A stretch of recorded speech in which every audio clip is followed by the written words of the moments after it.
السلام علیکم ورحمۃ اللہ وبرکاتہ۔ الحمد للہ رب العالمین والصلاة والسلام علی نبینا محمد وعلی آلہ وصحبہ ومن تبعہم بإحسان الی یوم الدین۔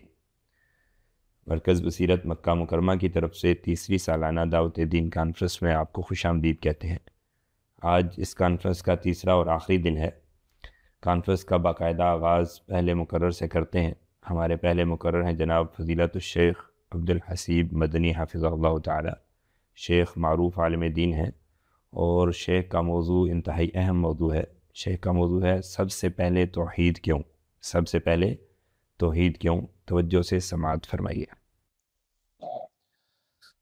بسم اللہ الرحمن الرحیم، الحمد للہ رب العالمین، والصلاة والسلام على اشرف الانبیاء والمرسلین وعلى آلہ واصحابہ اجمعین ومن تبعهم بإحسان إلى يوم الدين، أما بعد.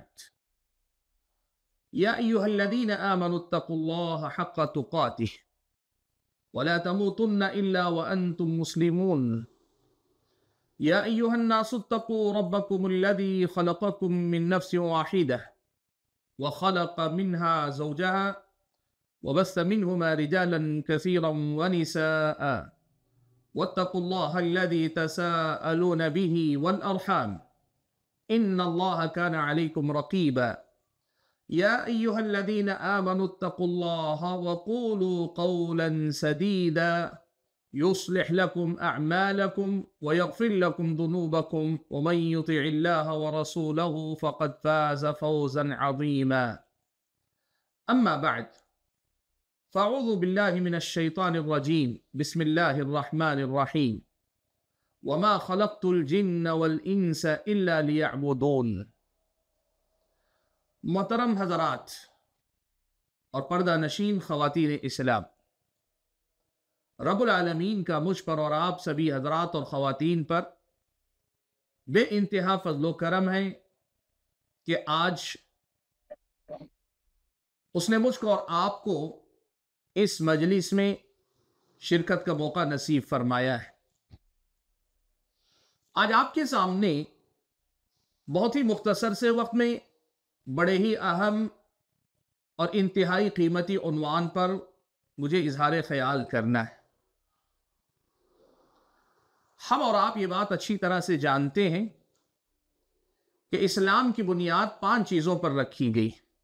بنی الاسلام علی 5، ان میں سے سب سے پہلی بنیاد ہے لا الہ الا اللہ محمد الرسول اللہ، اس بات کی گواہی دینا۔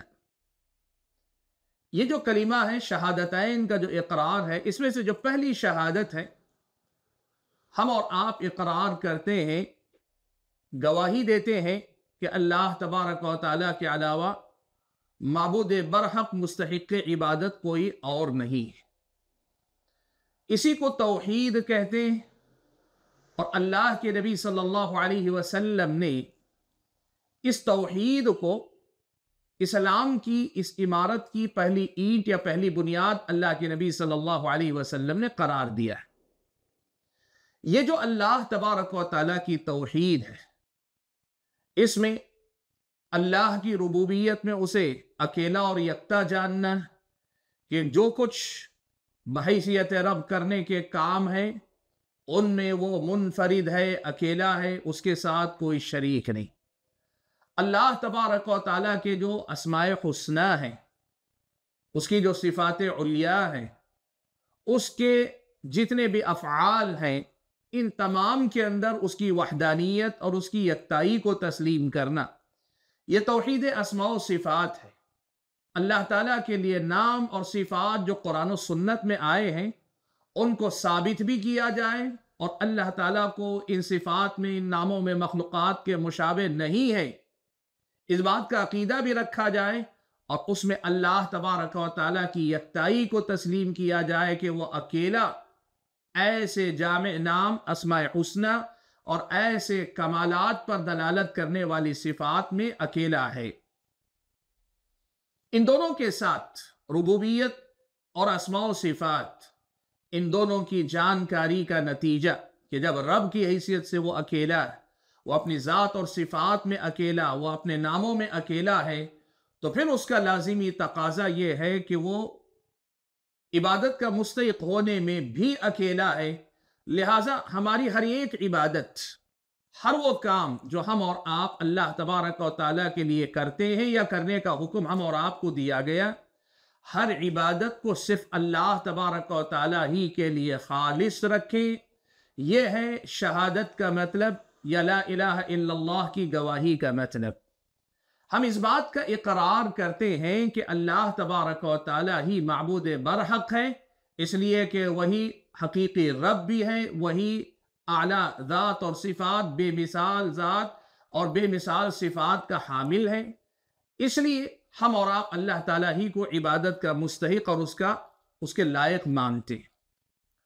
اب اللہ تبارک و تعالیٰ کی یہ جو وحدانیت ہے، یہ جو اللہ تعالیٰ کی توحید ہے، اسی کا تقاضا یہ ہے کہ ہم اللہ تعالیٰ کے علاوہ کسی اور کو پکارتے نہیں، اللہ کے علاوہ کسی پہ توکل نہیں کرتے، اللہ تبارک و تعالیٰ کے علاوہ نفع و نقصان کے معاملات کسی اور کے پاس نہیں مانتے اور نہ ان سے طلب کرتے۔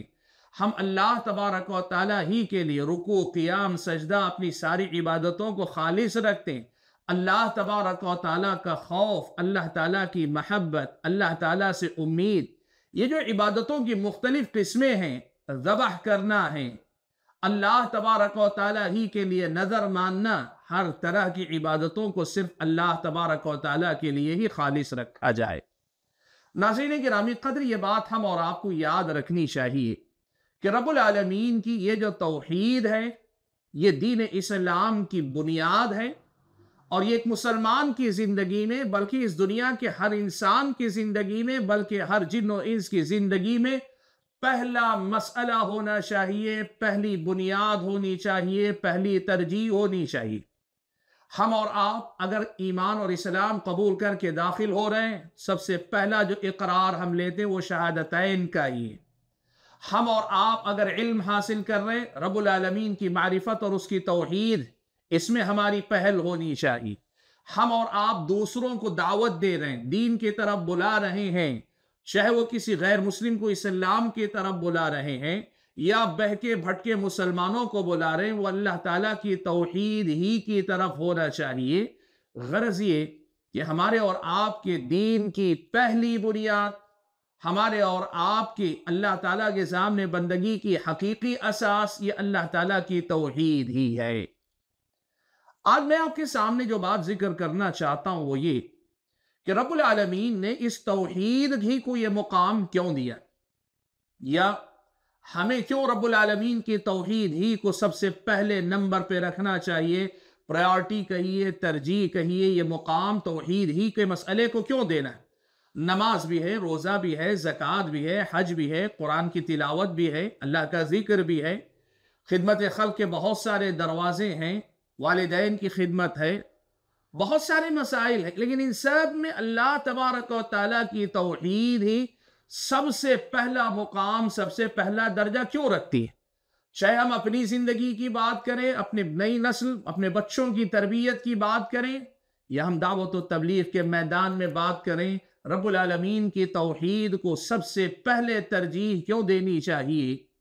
تو اس کے کئی وجوہات، اس کے کئی اسباب ہیں۔ آج کی اس ملاقات میں میں کوشش کروں گا کہ آپ کے سامنے کچھ منتخب اسباب ذکر کروں جو ہمارے اور آپ کے سامنے اس حقیقت کو واضح کریں گے کہ اللہ تبارک و تعالیٰ کی توحید کا موضوع ہی سب سے پہلے کیوں ہے، کیوں سب سے پہلے اسی پر بات ہونی چاہیے، کیوں اسی پر سب سے زیادہ توجہ ہونی چاہیے، اور پہلی ترجیح ہماری اور آپ کی زندگی میں توحید کو کیوں حاصل ہونی چاہیے۔ اس سلسلے میں اگر ہم اور آپ قرآن و سنت کو پڑھ کر دیکھیں تو ہم اور آپ کو بتایا گیا قرآن و سنت کے اندر کہ اس توحید کی ترجیح کے کئی اسباب ہیں، اور ان میں سب سے پہلا سبب اگر ذکر کیا جا سکتا ہے تو وہ یہ ہے کہ اللہ تبارک و تعالیٰ کا یہ حق ہے، یہ توحید رب العالمین کا حق ہے۔ سبحان اللہ، آج دنیا ان مخلوقات اور مخلوقات کے بعض معاملات کے لیے حقوق کی تنظیمیں کھڑا کر دیتی ہیں۔ ہر حق غیر معمولی ہے۔ لوگ کہتے ہیں کہ 4 ظالم چھوٹ جائیں، 10 ظالم چھوٹ جائیں، کوئی مسئلہ نہیں، لیکن ایک مظلوم کی حق تلفی نہیں ہونی چاہیے۔ حقوق کا معاملہ بڑا اہم ہے۔ یہ انسان جو ایک دوسرے کے محتاج بھی ہیں، پھر بھی ایک دوسرے کے حقوق پامال نہیں ہو سکتے۔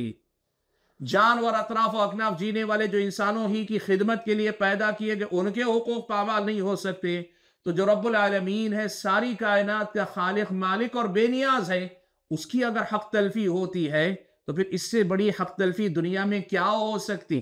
اسی لیے آپ دیکھیے قرآن مجید میں اللہ تعالیٰ نے یہ بات کہی، ان الشرک لظلم عظیم، کہا یہ شرک جو ہے بہت بڑا ظلم ہے۔ کیوں؟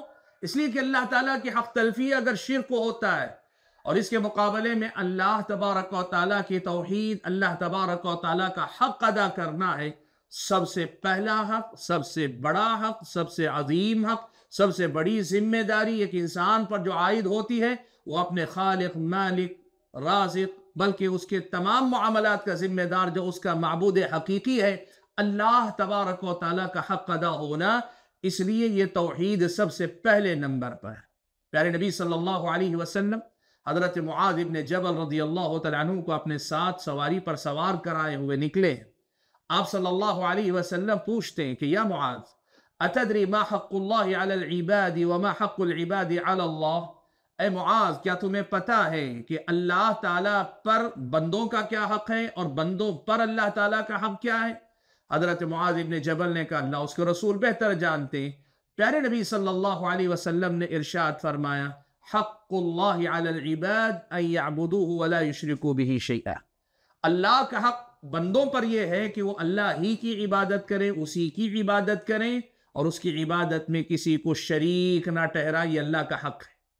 اور بندوں کا حق کیا ہوگا؟ اللہ کے نبی نے فرمایا کہ بندوں کا اللہ پر حق یہ ہے کہ اللہ تبارک و تعالیٰ ایسے بندے کو عذاب نہیں دے گا جو اللہ تعالیٰ کے ساتھ شرک نہ کرے، یعنی شرک سے پوری طرح پاک ہو کر آئے گا تو اللہ تعالیٰ اسے عذاب نہیں دے گا۔ تو اس حدیث کا جو پہلا ٹکڑا ہے وہ محل شاہد ہے کہ اللہ کے نبی صلی اللہ علیہ وسلم نے اسے اللہ تعالیٰ کا حق کہا۔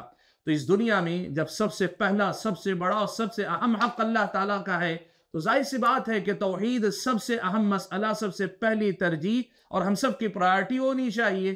دنیا میں آج جتنی دینی تنظیمیں، جماعتیں یا افراد ہیں، ان کو اس حقیقت کو سمجھنا چاہیے کہ توحید اصل دین ہے، توحید ہی اصل اساس ہے، اس مسئلے کو سمجھنا چاہیے۔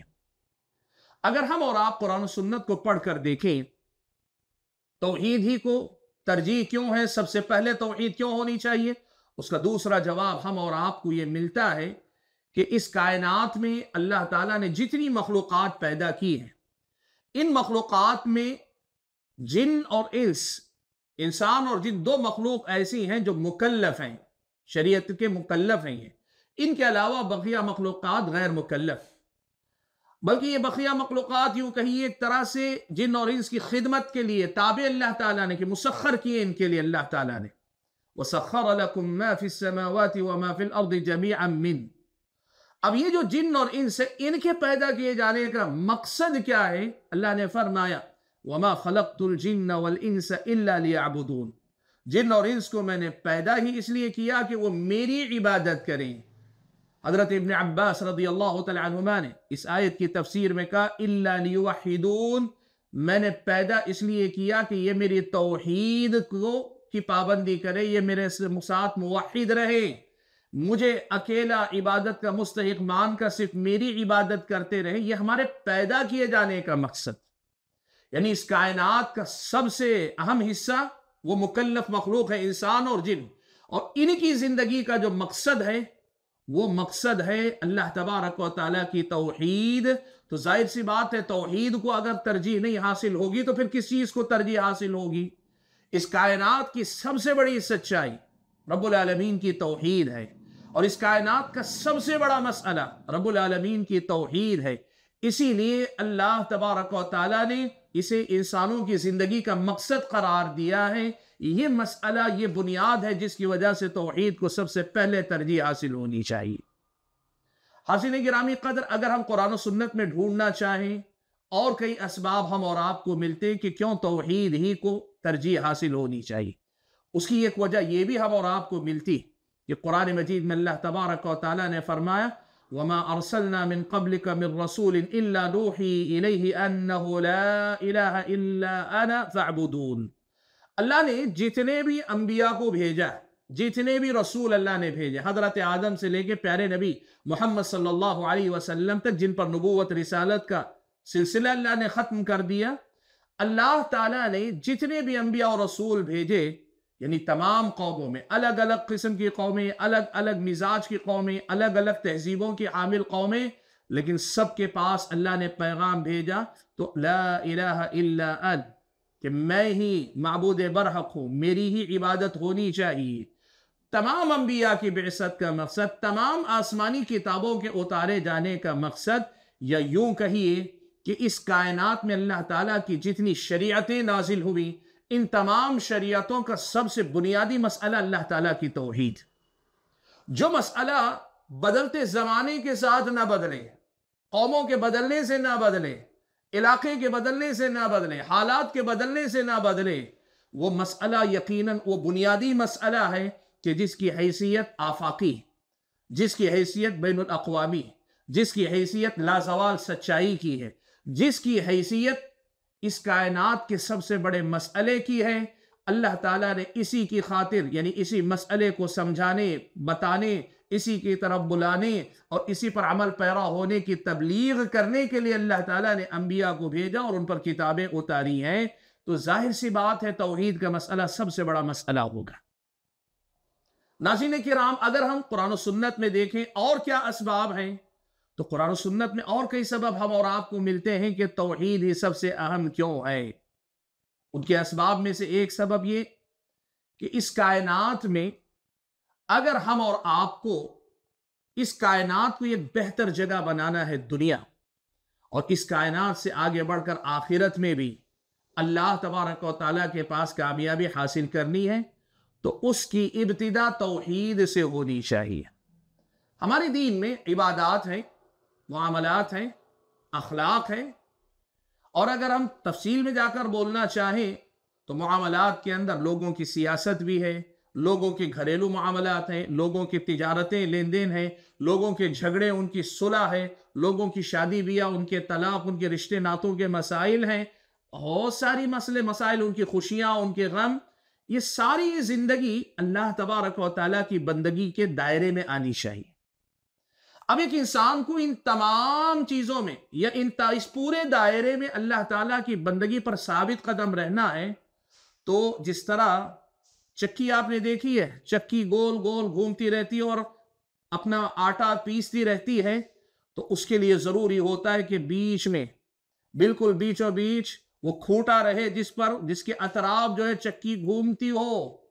آپ یہ بات سمجھیے کہ رب العالمین کی توحید کا مسئلہ ایسا ہی بنیادی مسئلہ ہے، ساری زندگی اسی توحید کا مظاہرہ ہے اصل میں، اللہ تبارک و تعالیٰ کی بندگی کا ثبوت ہے اصل میں۔ تو چکی کی جس طرح جو ہے گول گول گھومتی ہے درمیان میں اپنے کھوٹے کے اطراف، بالکل ویسے ہی توحید بنیادی مسئلہ ہے۔ بقیہ سارے دین پہ عمل پیرا ہونے کے لیے اصل توحید کو مضبوط ہونا چاہیے۔ آج ایک بہت اہم مسئلہ، ہم اپنی ذات کی اصلاح کرنا چاہتے ہیں، ہم اپنے معاملات درست کرنا چاہتے ہیں بندوں کے ساتھ، لیکن اپنے خالق مالک معبود برحق کے ساتھ معاملات درست نہیں کرنا چاہتے۔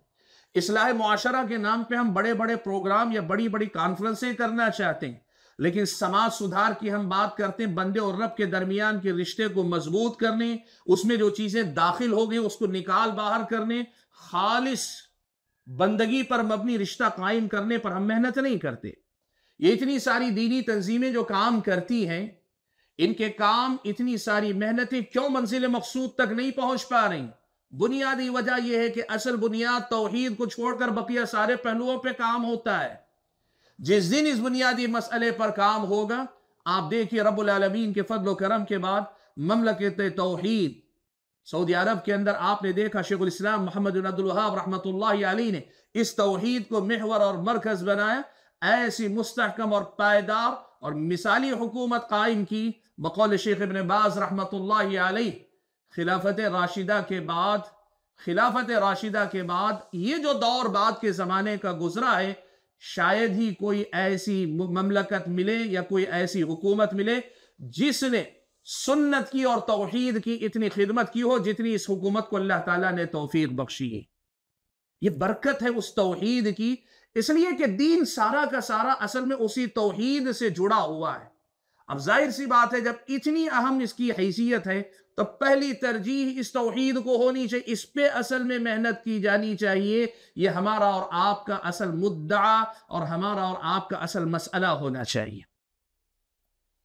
ناظرین کرام، قرآن و سنت میں ہم اور آپ اگر دیکھیں کہ توحید ہی کو کیوں ترجیح دی جانی چاہیے، اس کے اسباب ڈھونڈیں تو ہم اور آپ کو یہ بھی ایک جواب ملتا ہے کہ اللہ کے نبی صلی اللہ علیہ وسلم نے ہم اور آپ کو بتایا کہ وہ جو جنت اور جہنم کا فیصلہ، جہاں کی زندگی ابدی، سب زندہ رہیں گے، ہمیشہ زندہ رہیں گے، جنتی جنت میں زندہ رہیں گے، ہمیشہ زندہ رہیں گے، اور جہنمی جہنم میں زندہ رہیں گے، ہمیشہ جہنمی رہیں گے۔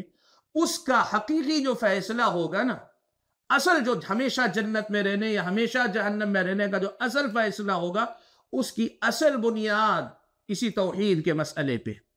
صحیح مسلم میں حضرت جابر رضی اللہ تعالیٰ عنہ سے یہ حدیث مروی ہے، فرماتے ہیں کہ رسول اکرم صلی اللہ علیہ وسلم نے یہ بات ارشاد فرمائی کہ من لقی اللہ لا یشرک بہ شیئا دخل الجنہ، جو آدمی اللہ تعالیٰ کے پاس اس حالت میں پہنچے، اللہ سے اس حالت میں ملاقات کرے کہ اس نے اللہ کے ساتھ کسی کو شریک نہیں ٹھہرایا ہوگا، وہ جنت میں جائے گا۔ وَمَن لَقِيَ اللَّهَ يُشْرِكُ بِهِ شَيْئًا دَخَلَ النَّارِ، اور جو اللہ تعالیٰ سے اس حالت میں ملاقات کرے کہ اس نے اللہ تعالیٰ کے ساتھ کسی کو شریک ٹھہرایا ہوگا، وہ جہنم میں جائے گا۔ تو جنت اور جہنم کا حقیقی جو فیصلہ ہوگا نا، یقیناً اعمال کی بنیاد پر بھی فیصلہ ہوگا، اس کی نیکیاں، اس کے گناہ، ان کا اپنا بھی کردار، لیکن اس میں معافی کا بھی امکان ہے، اس میں اللہ تعالیٰ چاہے تو سزا ہلکی بھی کر سکتا ہے، بہت کچھ۔ لیکن اصل جو جنت اور جہنم کا فیصلہ ہوگا وہ اسی توحید پر ہوگا، اسی کفر و اسلام کے مسئلے پر ہوگا۔ اب ظاہر سی بات ہے وہ جو نجات کا مسئلہ ہے کہ فَمَنْ زُحْزِحَ عَنِ النَّارِ وَأُدْخِلَ الْجَنَّةَ فَقَدْ فَازَ، کہ جہنم سے جو بچا لیا جائے اور جنت میں داخل کر دیا جائے تو وہ کامیاب ہو گیا۔ یہ کامیابی جس مسئلے پر ڈیپینڈ کرتی ہے، اس کامیابی کا دار و مدار جس مسئلے پر، جس توحید پر ہے، ظاہر سی بات ہے کہ وہ توحید سب سے پہلی ترجیح ہونی چاہیے۔ سب سے اہم مسئلہ میری اور آپ کی زندگی میں یہی توحید ہونی چاہیے۔ توحید سب سے پہلی ترجیح اس لیے بھی ہونی چاہیے، پیارے نبی صلی اللہ علیہ وسلم کی پوری سیرت دیکھ لیں۔ مکہ میں اللہ کے نبی صلی اللہ علیہ وسلم 13 سال تک رہے، 13 سال تک آپ کی دعوت کا خلاصہ اور نچوڑ، جیسے مفسرین اکثر بتاتے ہیں کہ قرآن کی مکی سورتوں میں بنیادی موضوع توحید، رسالت، آخرت ہی تھا۔ اور اس کے بعد مدینہ آنے کے بعد ایسا نہیں کہ توحید رہ گئی پیچھے، توحید کے ساتھ بقیہ مسائل چلے۔ نبی کی ساری زندگی میں سب سے اہم دعوت توحید کی دعوت تھی۔ اللہ کے نبی نے بادشاہوں کو خطوط لکھے، خطوط میں کیا تھا؟ اللہ کے نبی صلی اللہ علیہ وسلم نے کیا دعوت دی؟ اسلم تسلم، اللہ تبارک و تعالیٰ کی توحید۔ قل یا اہل الکتاب تعالوا الى کلمۃ سواء بیننا وبینکم الا نعبد الا اللہ ولا نشرک به شیئا ولا يتخذ بعضنا بعضا اربابا من دون اللہ۔ اے اہل کتاب، آؤ ایسی بات کی طرف جو میرے تمہارے درمیان مشترک، یعنی حضرت عیسیٰ نے جس بات کی دعوت دی تھی میں بھی اسی بات کی طرف دعوت دے رہا ہوں، اور وہ بات کیا تھی؟ اللہ تعالیٰ کے علاوہ ہم کسی کی عبادت نہیں کریں گے، اللہ کے ساتھ کسی کو شریک نہیں ٹھہرائیں گے، اور ہم آپس میں یعنی انسان انسان کو خدا نہیں بنائیں گے۔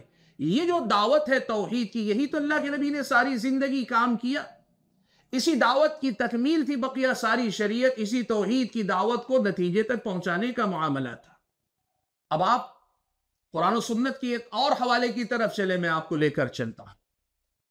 اللہ تبارک و تعالیٰ کی توحید سب سے پہلی ترجیح اس لیے بھی ہونی چاہیے، اس توحید کے بغیر آدمی ساری نیکیاں لے کر آئے، نماز بھی ہے، روزہ بھی ہے، زکوٰۃ بھی ہے، حج بھی ہے، قرآن کی تلاوت بھی ہے، حقوق العباد میں سارے لوگوں کے حقوق ادا کیے ہوئے ہیں، سب پہ احسان کیا ہوا ہے، خوب نیکیاں کما کے لایا ہے، سب ڈوب جائے گا اگر یہ توحید نہیں ہوگی۔ سبحان اللہ۔ ہمارے سنت والجماعت کا مجمع علیہ، متفق علیہ یہ عقیدہ ہے، انبیاء علیہم الصلاۃ والسلام معصوم ہیں، انبیاء علیہ السلام شرک تو دور کی بات ہے، گناہوں سے اللہ تعالیٰ نے ان کو معصوم عن الخطا بنایا، یہ ہمارے سنت کا عقیدہ ہے۔ لیکن اس کے باوجود صرف اس مسئلے کی نزاکت کو بتانے کے لیے اللہ تعالیٰ نے کہا وَلَوْ أَشْرَكُوا، انبیاء علیہ السلام کا تذکرہ کیا۔ سورہ انعام میں آپ دیکھیں گے 18 انبیاء کا اللہ نے مسلسل نام لیا، ایک بعد دیگرے، اور اس کے بعد اللہ نے یہ بھی کہا وَمِنْ آبَائِهِمْ وَذُرِّيَّاتِهِمْ وَإِخْوَانِهِمْ، ان کے آباء و اجداد بھی، ان کی ذریت میں بھی، اور ان کے بھائی بندوں میں بھی کئی ایک کو ہم نے نبی بنایا۔ اور یہ سب بتانے کے بعد اللہ تعالیٰ نے یہ کہا وَلَوْ أَشْرَكُوا لَحَبِطَ عَنْهُمْ مَا كَانُوا يَعْمَلُونَ، اگر، جیسے کہتے ہیں نا بالفرض، صرف اس معاملے کی خطرناکی کو سمجھانے کے لیے، اگر یہ بھی شرک کرے نا لَحَبِطَ عَنْهُمْ مَا كَانُوا يَعْمَلُونَ، ان کے سارے اعمال کو اللہ تعالیٰ ضائع کر دے گا، اکارت کر دے گا۔ پیارے نبی صلی اللہ علیہ وسلم سے خطاب کرتے ہوئے کہا وَلَقَدْ أُوحِيَ إِلَيْكَ وَإِلَى الَّذِينَ مِن قَبْلِكَ لَئِنْ أَشْرَكْتَ لَيَحْبَطَنَّ عَمَلُكَ، آپ کی طرف اور آپ سے پہلے جو انبیاء تھے ان کی طرف بھی یہ وحی بھیجی گئی کہ اگر آپ شرک کریں گے تو اللہ تعالیٰ آپ کے عمل کو بھی اکارت کر دے گا، ضائع کر دے گا۔ سبحان اللہ۔ آپ یہ بات یاد رکھیں، میں پھر دہرا رہا ہوں، یہاں مسئلہ انبیاء علیہ السلام کو معصوم ماننے نہیں ماننے کا نہیں، وہ تو متفق علیہ مسئلہ، مجمع علیہ مسئلہ۔ اصل مسئلہ کہ یہ شرک کتنا بڑا گناہ ہے کہ یہ ساری نیکیوں کو برباد کر دے گا، یہ اتنا بڑا گناہ۔ ناظرین کرام، اس کے مقابلے میں توحید کی اہمیت کو سمجھانے والا ایک اور پہلو جو اس کے بالمقابل ذکر کیا جا سکتا ہے وہ یہ کہ پیارے نبی صلی اللہ علیہ وسلم نے یہ بات ہمیں اور آپ کو بتائی کہ اللہ تعالیٰ نے فرمایا حدیث قدسی میں کہ اگر کسی بندے کی توحید خالص ہو جائے، توحید خالص کا مطلب کیا ہے؟ شرک اکبر بھی نہ ہو، شرک اصغر بھی نہ ہو، شرک خفی بھی نہ ہو۔ اب اس کی تفصیل کا وقت نہیں، آپ اہل علم سے پوچھ لیں یا اہل علم کے لیکچرز میں دیکھ لیں۔ شرک اکبر، شرک اصغر، شرک خفی، ہر طرح کے شرک سے کلی طور پہ پاک کوئی بندہ آتا ہے تو اللہ کے نبی صلی اللہ علیہ وسلم نے ارشاد فرمایا، حدیث قدسی ہے، سنن ترمذی کی روایت ہے، انس بن مالک رضی اللہ تعالیٰ عنہ روایت فرماتے ہیں کہ اللہ کے نبی صلی اللہ علیہ وسلم نے کہا کہ اللہ نے فرمایا کہ اے آدم کے بیٹے لو بلغت ذنوبک عنان السماء، اے آدم کے بیٹے تیرے گناہ اس قدر زیادہ ہو جائے کہ آسمان کے بادلوں تک جا پہنچے، پھر آ کر تو مجھ سے معافی طلب کرے تو میں معاف کر دوں گا، مجھے کوئی پرواہ نہیں ہوگی۔ اسی حدیث میں آگے اللہ نے فرمایا کہ اے آدم کے بیٹے تم اگر میرے پاس زمین بھر گناہ لے کر آؤ، زمین بھر گناہ تمہارے بھر گئے، تمہارے گناہ سے زمین، لیکن لقیتنی لا تشرک بی شیئا، مجھ سے اس حالت میں ملاقات کرو کہ تم نے کوئی کسی قسم کا شرک نہیں کیا ہوگا، لَأَتَيْتُكَ بِقُرَابِهَا مَغْفِرَةً، تو اس تمہاری توحید خالص کی برکت سے میں تمہارے سارے گناہوں کو معاف کر دوں گا، اتنی ہی جتنے گناہ ہیں اتنی مغفرت لے کر تم تک میں پہنچوں گا۔ سبحان اللہ۔ اس توحید کو سب سے پہلی ترجیح اس لیے حاصل ہونی چاہیے کہ یہ توحید ہماری اور آپ کی دیگر کوتاہیوں کمیوں کی معافی کا، تلافی کا ذریعہ بنتی ہے، کفارہ اللہ تبارک و تعالی بنا دیتا ہے۔ حاضرین کرام، میں اگر اسی طرح آپ کے سامنے مزید تفصیلات بتاتا جاؤں، قرآن و سنت میں اور کئی وجوہات اور کئی اسباب ہیں جو ہمیں بتاتے ہیں کہ توحید ہی کو سب سے پہلے ترجیح کیوں دینی چاہیے، لیکن آج چونکہ ہماری ملاقات محدود وقت کے لیے ہے، اس لیے میں اپنی بات کو سمیٹتے ہوئے آپ کو یہ بات یاد دلانا چاہتا ہوں کہ ہماری زندگی اصل میں ہے کہ اللہ تعالیٰ کی بندگی۔ زندگی میں ہمارے اور آپ کے اللہ کی بندگی جتنی ہوگی، جس قدر اخلاص کے ساتھ ہوگی اور جس قدر تسلسل کے ساتھ ہوگی، یعنی توحید میری اور آپ کی زندگی میں ہو اور یہ توحید خالص رہے اور اسی کے لیے ہم جیے، اسی کے لیے ہم مرے، تو پھر تو ہماری دنیا بھی کامیاب ہے، ہماری آخرت بھی کامیاب ہے۔ قل، کہہ دیجئے، ان صلاتی ونسکی ومحیای ومماتی للہ رب العالمین لا شریک لہ وبذالک امرت، اللہ نے کہا، اللہ کے نبی کہہ دیجئے، بے شک میری نماز اور میری عبادت یا میری قربانی، ومحیای ومماتی، میری زندگی اور میری موت، للہ، اللہ ہی کے لیے ہے، رب العالمین، جو تمام جہانوں کا پالنہار ہے، لا شریک لہ، اس کا کوئی شریک نہیں. وَبِذَلِكَ أُمِرْتُ، مجھے اسی دعوت کے لیے بھیجا گیا اور میں سب سے پہلے ایمان لانے فرما بردار بننے والوں میں سے ہوں. یہی پیغام آج آپ کو دینا ہے کہ زندگی میں توحید کو سب سے زیادہ اہمیت دیجیے، اور مسلمانوں کے حالات دیکھیے تو پتہ چلتا ہے کہ سب سے زیادہ ضرورت اس توحید کی دعوت کو عام کرنے کی ہے. رب العالمین سے دعا ہے کہ اللہ تعالیٰ مجھے اور آپ سبھی حضرات اور خواتین کو یہ جو توحید کی دعوت ہے، اس دعوت پر محنت کرنے اور توحید کو سب سے پہلی ترجیح اپنی زندگی میں بنانے کی توفیق عطا فرمائے. آمین. وآخر دعوانا ان الحمد للہ رب العالمین. آپ نے شیخ کی گفتگو سماعت فرمائی. اللہ تعالیٰ سے دعا ہے کہ اللہ تعالیٰ ہمیں توحید پہ قائم رکھے. ہمارے دوسرے مقرر ہیں جناب فضیلت الشیخ استاذ العلماء عبداللہ ناصر رحمانی حفظہ اللہ تعالی. شیخ کا موضوع ہے توحید کا مفہوم، اہمیت اور فوائد. توحید کا مفہوم، اہمیت اور فوائد. سماعت فرمائیے. ان الحمد لله نحمده ونستعينه ونستغفره ونعوذ بالله من شرور انفسنا ومن سيئات اعمالنا، من يهده الله فلا مضل له ومن يضلله فلا هادي له، واشهد ان لا اله الا الله وحده لا شريك له، واشهد ان محمدا عبده ورسوله. يا ايها الذين آمنوا اتقوا الله حق تقاته ولا تموتن إلا وأنتم مسلمون. يا أيها الناس اتقوا ربكم الذي خلقكم من نفس واحدة وخلق منها زوجها وبث منهما رجالا كثيرا ونساء، واتقوا الله الذي تساءلون به والأرحام إن الله كان عليكم رقيبا.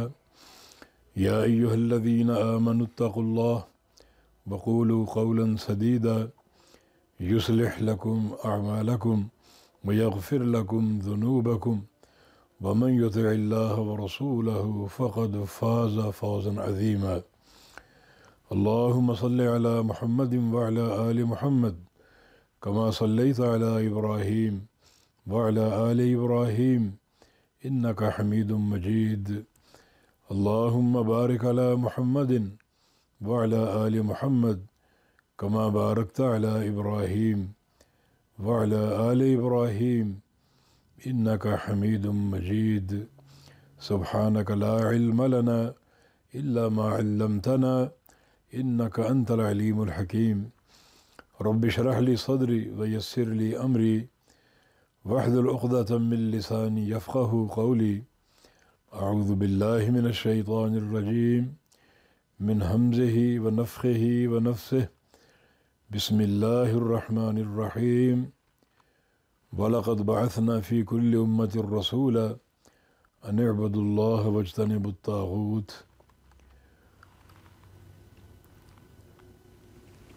معزز سامعین حضرات، السلام علیکم ورحمۃ اللہ وبرکاتہ. میں اپنے برادر عزیز اور اپنے انتہائی عزیز شاگرد اور بیٹے کا، فرحاد حافظہ اللہ کا شکریہ ادا کرتا ہوں کہ اپنے اس چینل کے ذریعے مجھے آپ سے مخاطب ہونے کا موقع دیا. اللہ رب العزت ان کی ان جہود و مساعی کو قبول فرما لے، اور مزید جو اعمال خیر اور اعمال اطاعت ہیں ان کی ادائیگی کی توفیق بھی دے اور حسن قبول بھی عطا فرمائے. اس نشست کے لیے جو مختصر سی ہے، توحید کا موضوع تجویز ہوا ہے. توحید عربی لفظ ہے، وحد یوحد توحیداً، اور اس کا مادہ 3 حروف واو، ہا اور دال. اگر واو کو حمزہ سے تبدیل کر دیں صرفی قواعد کی روشنی میں تو یہ احد بن جائے گا. اللہ تعالیٰ احد ہے، یکتا اور اکیلا ہے، اور اس کا کوئی شریک نہیں ہے. قرآن حکیم میں سورہ اخلاص اسی حقیقت کو آشکارا کرتی ہے. بسم اللہ الرحمن الرحیم. قل هو اللہ احد. کہہ دیجئے وہی اللہ، احد، احد ہے، اکیلا ہے، یکتا ہے۔ اس آیت کا جو اسلوب ہے اس میں حصر کا انداز ہے، تھوڑی سی علمی بات ہو جائے۔ یہ هو اللہ، یہ مبتدا ہے، اور یہ ہوا کی ضمیر جو ہے وہ کلام میں حصر اور تاکید اور شدت پیدا کر رہی ہے، یعنی اللہ وہی اللہ کیا ہے؟ احد، احد ہے، اکیلا ہے، اس کے سوا کوئی کائنات کی شے اکیلی نہیں ہے۔ واللہ ہی احد ہے، اللہ ہی اکیلا ہے۔ تو یہ عظیم الشان خبر اس صورت نے ہمیں دی ہے، وہو الواحد القہار، اور وہی اللہ واحد اور قہار ہے، غلبے والا، قہر والا، اکیلی ذات ہے، کوئی اس کا شریک نہیں ہے۔ تو اس توحید کو اس معنی میں قبول کرنا ضروری ہے۔ یہی انبیاء کی دعوت کا ماحصل اور خلاصہ ہے۔ اللہ رب العزت نے جو نبوتیں قائم کیں، رسالتیں تشکیل دیں، بار بار وحی آسمانوں سے بھیجی، وہ صرف اسی اہم نقطے کو آشکارا کرنے کے لیے بنیادی اس وحی کا پروگرام اور درس بیان توحید ہے۔ پیارے پیغمبر محمد الرسول اللہ صلی اللہ علیہ وسلم نے اسی مشن سے اپنی دعوت کا آغاز کیا۔ ایھا الناس قولوا لا الہ الا اللہ، اے لوگو کہہ دو کہ کوئی معبود حق نہیں ہے سوائے اللہ تعالیٰ کی، اللہ اکیلا معبود حق ہے، اس کے سوا کوئی معبود نہیں ہے، اور جو لوگوں نے بنا رکھے ہیں سارے کے سارے باطل ہیں۔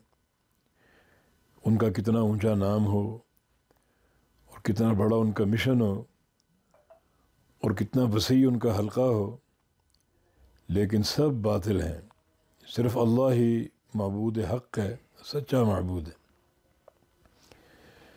تو یہ سورہ اخلاص کا پیغام ہے۔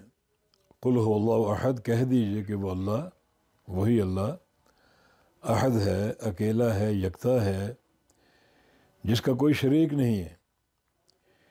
یہ شریک نہ ہونے کا اقرار کرنے سے توحید مکمل ہوتی ہے۔ یاد رکھیں کہ توحید صرف اس بات کا نام نہیں ہے، نہ صرف نفی کا نام ہے، بلکہ نفی و اس بات دونوں کو جمع کریں تو توحید مکمل ہوتی ہے۔ مشرکین مکہ نے کہا تھا کہ آپ اس باتی طور پر توحید بیان کریں، مگر ہمارے جو معبود ان کی نفی نہ کریں، شرک کی مذمت نہ کریں، بس اللہ تعالیٰ کی توحید بیان کرتے رہیں تو ہم آپ کے ساتھ ہیں، ہماری مدد آپ کے ساتھ ہے، سارے جھگڑے ختم ہو جائیں گے۔ لیکن رسول اللہ صلی اللہ علیہ وسلم نے فرمایا کہ اگر سورج میرے دائیں ہاتھ پہ رکھ دو اور چاند بائیں ہاتھ پہ رکھ دو تو پھر بھی میں معبودان باطلہ کی نفی کرنے سے باز نہیں آؤں گا، کیونکہ توحید کی تکمیل نفی اور اس بات کے ساتھ ہے۔ یہ کلمہ لا الہ الا اللہ، لا الہ نفی کا جملہ ہے اور الا اللہ اس بات کا جملہ ہے۔ لا الہ ایک چیز کی نفی کر رہا ہے کہ کوئی معبود نہیں ہے کہیں بھی، نہ آسمانوں میں، نہ زمینوں میں، نہ کوئی زندہ، نہ کوئی مردہ، نہ کوئی ولی، نہ کوئی جن، نہ کوئی فرشتہ، نہ کوئی نبی، کوئی معبود نہیں ہے، ہر معبود کا انکار۔ اور الا اللہ، صرف ایک اللہ ہی معبود حق ہے، اس کا اس بات اور اس کا اقرار پوری گواہی کے ساتھ۔ تو یہ عقیدہ توحید ہے جس کو ماننا انتہائی ضروری ہے۔ اللہ رب العزت کو 3 چیزوں میں اکیلا مان لو، کسی شریک کے بغیر، یعنی نفی اور اس بات کے ساتھ، تو توحید مکمل ہو جائے گی۔ ایک ہے اس کی ربوبیت، ربوبیت کا معنی وہی رب ہے۔ رب جو ہے اس میں 3 باتیں بنیادی طور پر آتی ہیں کہ وہ خالق ہے اور کوئی خالق نہیں ہے، وہ مالک ہے اور کوئی مالک نہیں ہے، وہی اس کائنات کا مدبر ہے اور کوئی اس کائنات کا مدبر نہیں ہے، سارے امور کی تدبیر اللہ تعالیٰ فرماتا ہے ایک پتا تک جھڑتا ہے تو اللہ کے امر سے جھڑتا ہے، ایک پانی کا قطرہ بھی گرتا ہے تو اللہ کے امر سے گرتا ہے۔ یہ معنی ہے ربوبیت کے، وہی خالق ہے اور کوئی خالق نہیں، وہی مالک ہے اور کوئی مالک نہیں، وہی تصرف کرنے والا، تدبیر کرنے والا ہے اور کوئی نہیں ہے۔ یہ سب خبریں اللہ نے خود دی ہیں۔ یہ توحید ربوبیت جو ہے اسی چیز کا نام ہے کہ اللہ تعالیٰ اپنی ذات کے بارے میں جو کچھ بتاتا اس کو مانتے جاؤ۔ یعنی توحید ربوبیت اوپر سے نیچے آتی، جو بتاتا ہے اس کو مانتے جاؤ۔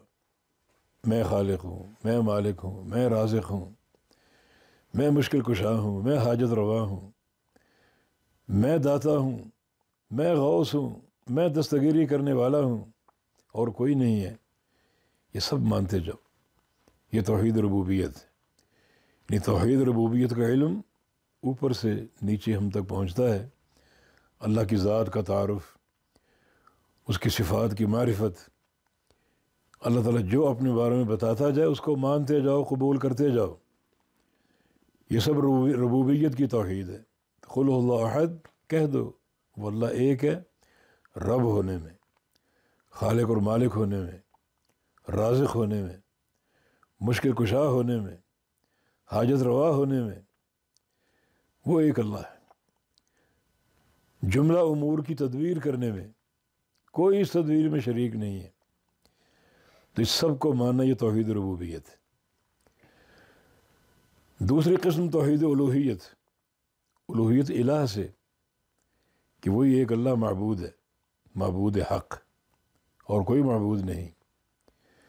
تو یہ معبود بنانا، معبود ماننا، یہ مخلوق کا عمل نیچے سے اوپر جاتا ہے اللہ تعالیٰ کی طرف۔ سجدہ کس کو کرنا ہے؟ ایک اللہ کو۔ عبادت کس کی؟ ایک اللہ کی۔ ذکر کس کا؟ ایک اللہ کا۔ جہاد کس کے لیے؟ ایک اللہ کے لیے۔ دعوت ایک اللہ کی طرف۔ یہ سارے امور توحید الوہیت کے زمرے میں آتے ہیں۔ بندوں کے سارے اعمال، اعمال عبادت جو اللہ کے لیے خاص ہیں، وہ سب الوہیت کے زمرے میں آتے ہیں، جن پر ایمان لانا ضروری ہے۔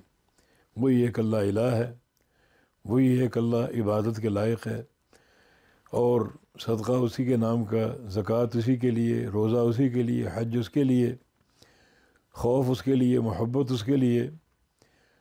الغرض جملہ اقسام عبادت ایک اللہ کے لیے ہیں، ایک اللہ کے لیے انجام دینا، یہ توحید الوہیت ہے۔ تو الوہیت میں بھی وہ ذات اکیلی ہے، الہ ہونے میں وہ اکیلا ہے، کوئی عبادت کے لائق نہیں۔ ہر نبی نے یہ دعوت دی، بلکہ انبیاء کی دعوت کا جو اصل مرکزی نقطہ تھا وہ الوہیت کا عقیدہ۔ ربوبیت تو کفار قریش بھی مانتے تھے، اللہ خالق ہے، مالک ہے آسمانوں کا، زمینوں کا، بلکہ اس بات کا بھی اقرار کرتے تھے کہ ہمارے سارے امور کی تدبیر اللہ کرتا ہے، ہماری آنکھوں کا مالک اللہ ہے، دل کا مالک اللہ ہے، اقرار کرتے تھے۔ مگر خلل کہاں پیدا کیا؟ الوہیت میں۔ اس ایک اللہ کو معبود مانو، وہ اکیلا معبود حق ہے، تمام اقسام عبادت اللہ کے لیے ہیں۔ اس نقطے میں ان کا اختلاف تھا، اور اختلاف اس حد تک تھا کہ وہ توسل کے قائل تھے، ما نعبدہم الا لیقربونا الی اللہ زلفیٰ، ہم ان کی عبادت کیوں کرتے ہیں؟ تاکہ ہمیں یہ اللہ کے قریب کر دیں۔ اتنا سا خلل تھا، مگر یہ خلل بھی قبول نہیں کیا گیا۔ رسول اللہ صلی اللہ علیہ وسلم نے ان کو دعوت بھی دی، مدنی زندگی میں ان سے جنگیں بھی کی کہ یہ بات بھی قابل قبول نہیں، ایک اللہ کو سچا معبود حق مانو، اکیلا معبود مانو، وہ الہ ہے آسمانوں میں اور زمینوں میں۔ یہ توحید الوہیت ہے۔ یعنی بندوں کے سارے اعمال جو اعمال عبادت ہیں، اللہ ان کا حقدار ہے، اللہ کے لیے ان کو انجام دینا، یہ توحید الوہیت ہے۔ تو قل هو اللہ احد، کہہ دو وہی اللہ ایک ہے، الہ ہونے میں، معبود ہونے میں، اسی کو پکارا جائے، اس سے استغاثہ کیا جائے۔ اذا سألت فاسأل اللہ واذا استعنت فاستعن باللہ، جب مانگو اللہ سے مانگو، استعانت کرو اللہ سے کرو۔ یہ سارے امور عبادت اللہ تعالیٰ کے لیے خاص ہے، اور یہ توحید الوہیت ہے۔ وہ الہ ہے اکیلا، ہر مقام پر وہ الہ ہے، آسمانوں میں وہ الہ ہے، زمینوں میں وہ الہ ہے، فرشتے جو لا تعداد میں اسی کو الہ مانتے ہیں، اسی کی عبادت کرتے ہیں، اسی کی تسبیح اور تحمید کرتے ہیں، بلکہ ساری مخلوق، یہ سارے جانور تک اس کی تحمید کرتے ہیں۔ الا یسبح بحمدہ، ہر شے، ہر مخلوق اس کی حمد کی تسبیح کر رہی ہے۔ صرف انسان جو ہے عقل رکھنے کے باوجود عقیدہ توحید سے برگشتہ ہے اور غیر اللہ کو شریک کرتا ہے، غیر اللہ کی عبادت کرتا ہے، غیر اللہ کو مشکل کشا مانتا ہے، غیر اللہ کو حاجت روا مانتا ہے۔ اس لحاظ سے یہ انسان اشرف المخلوقات ہونے کے باوجود شر البریہ ہو گیا۔ پوری کائنات میں سب سے ردی، گندی، غلیظ وہ قوم جو اللہ کے ساتھ شرک کا ارتکاب کرتی، حالانکہ اشرف المخلوقات ہے، اس کا ایک درجہ اور ایک مقام ہے، لیکن صرف رب تعالیٰ کی معرفت نہ ہونے کی وجہ سے شر البریہ بن گیا، کائنات کی سب سے بدترین مخلوق بن گیا۔ یہی لوگ سب سے بدترین ہیں جو رب تعالیٰ کی توحید کو نہیں پہچانتے اور انبیاء کی دعوت کو قبول نہیں کرتے۔ انبیاء کی دعوت پوری زندگی توحید کے ارد گرد رہی، توحید ربوبیت بیان کی، توحید الوہیت بیان کی۔ تو ان دونوں اقسام میں اللہ کو ایک ماننا ضروری۔ خلاصہ یہ کہ اللہ تعالیٰ ہی رب ہے، خالق ہے، مالک ہے، مدبر ہے اس کائنات کا۔ الا لہ الخلق والامر، خبردار یہ خلق اسی کی ہے اور اس خلق پر امر بھی اسی کا ہے۔ اس نے پیدا کر کے چھوڑ نہیں دیا، بلکہ اپنا امر بھی اس خلق پر جاری کیا، اور اس کے امر کی دو قسمیں ہیں۔ ایک امر شرعی ہے، وہ احکام دیتا ہے، اقیموا الصلاۃ آتوا الزکاۃ کتب علیکم الصیام، وہ احکام دیتا ہے۔ امر شرعی اسی کا ہے، اسی کو ماننا ضروری ہے۔ اس امر شرعی میں کوئی اس کا شریک نہیں ہے کہ برادری کو شریک کر لو، باپ دادا کو شریک کر لو، نہیں، یہ توحید میں قدغن ہوگی۔ امر شرعی اسی کا ہے۔ اسی طرح امر قدری و کونی دوسری قسم، تقدیر اسی کی ہے، اسی نے لکھی تقدیر، کوئی اس میں شریک نہیں ہے، سارے فیصلے اللہ نے کیے اور وہ لکھ دیے، اس کے مطابق سارے انجام پا رہے ہیں۔ تو اسی کی خلق، اسی کا امر، اسی کی عبادت کرو، اسی کی حمد کرو، اس کی تسبیح کرو۔ یہ سب توحید، دونوں قسمیں، ربوبیت اور الوہیت۔ اور تیسری قسم جو ہے وہ اللہ تعالیٰ کے پیارے پیارے نام، اس کی صفات، اس کے افعال، ان سب کو اللہ کے لیے خاص کرنا، یہ توحید اسماء و صفات ہے، جو کہ بڑی اہم قسم ہے توحید کی۔ اللہ کے ناموں کی توحید، اللہ کی ذات کی توحید، وہ اکیلی ذات ہے، ویسی کوئی ذات نہیں ہے۔ اس کے پیارے پیارے نام ہیں، اسی کے ساتھ خاص ہیں، کسی نام میں کوئی شریک نہیں ہے۔ اس کی پیاری پیاری صفات ہیں، اسی کے ساتھ خاص ہیں، کسی صفت میں کوئی اس کا شریک نہیں ہے۔ اس کے پیارے پیارے افعال ہیں، ان افعال میں اس کو اکیلا ماننا ضروری ہے، کوئی مخلوق کسی فعل میں شریک نہیں ہے۔ تو یہ اسماء و صفات کی توحید ہے۔ کتاب و سنت میں اللہ تعالیٰ کے نام بیان ہوئے، اللہ تعالیٰ کی صفات بیان ہوئیں، اللہ نے خود بیان کیے، رسول اللہ نے خود بیان کیے۔ تو اللہ تعالیٰ کے وہ نام، وہ صفات جو کتاب و سنت میں وارد ہیں، ان سب کو جاننا اور ماننا ضروری ہے۔ اللہ ان میں اکیلا اور یکتا ہے، کوئی اس کا شریک نہیں ہے۔ وہ اکیلا رحمان ہے، اکیلا رحیم ہے، اکیلا وہ سمیع ہے، اکیلا وہ بصیر ہے، اکیلا حی و قیوم ہے، کوئی اس کا شریک نہیں ہے، کسی نام میں، کسی صفت میں کوئی اس کا شریک نہیں ہے۔ یہ ہے معنی قل هو اللہ احد، کہہ دیجیے وہ اللہ ایک ہے۔ کس چیز میں ایک ہے؟ ربوبیت میں، الوہیت میں، اسماء و صفات میں، وہ اللہ ایک ہے۔ دل کے گہرائیوں سے اس عقیدے کو مان لو۔ یہ سورہ اخلاص جو ہے یہ اعظم السور کہلاتی ہے عقیدے کے اعتبار سے، حروف کے اعتبار سے کم ہوگی، مگر جو اس میں مرکزی عقیدہ بیان ہوا اس لحاظ سے یہ قرآن کی سب سے بڑی صورت ہے جو اللہ تعالیٰ کے عہد ہونے کا اعلان کر رہی ہے۔ اس لیے اس کی فضیلت بھی ہے، جو توحید کی عظمت اور فضیلت کو ظاہر کرتی ہے۔ نبی علیہ السلام کی ایک حدیث میں آپ کا یہ فرمان ہے کہ انہا لتعدل ثلث القرآن، یہ ایک چھوٹی سی صورت 1/3 قرآن کے برابر ہے، 1/3 قرآن کے، یعنی 3 بار اگر یہ صورت پڑھ لیں تو اللہ تعالیٰ پورے قرآن کی تلاوت کا اجر دیتا ہے۔ گویا پورے قرآن کی تلاوت آپ نے کر دی. یہ اس صورت کی عظمت، کیونکہ اس صورت میں رب تعالیٰ کی توحید کا بیان، اللہ تعالیٰ کی 2 صفات کا بیان، 2 ناموں کا بیان ہے، اور جو اور کہیں کسی مقام پر نہیں آئے، نہ کسی صورت میں، نہ کسی آیت میں. ایک احد اور ایک الصمد. اللہ ایک ہے، اللہ الصمد ہے. اللہ ایک کس چیز میں؟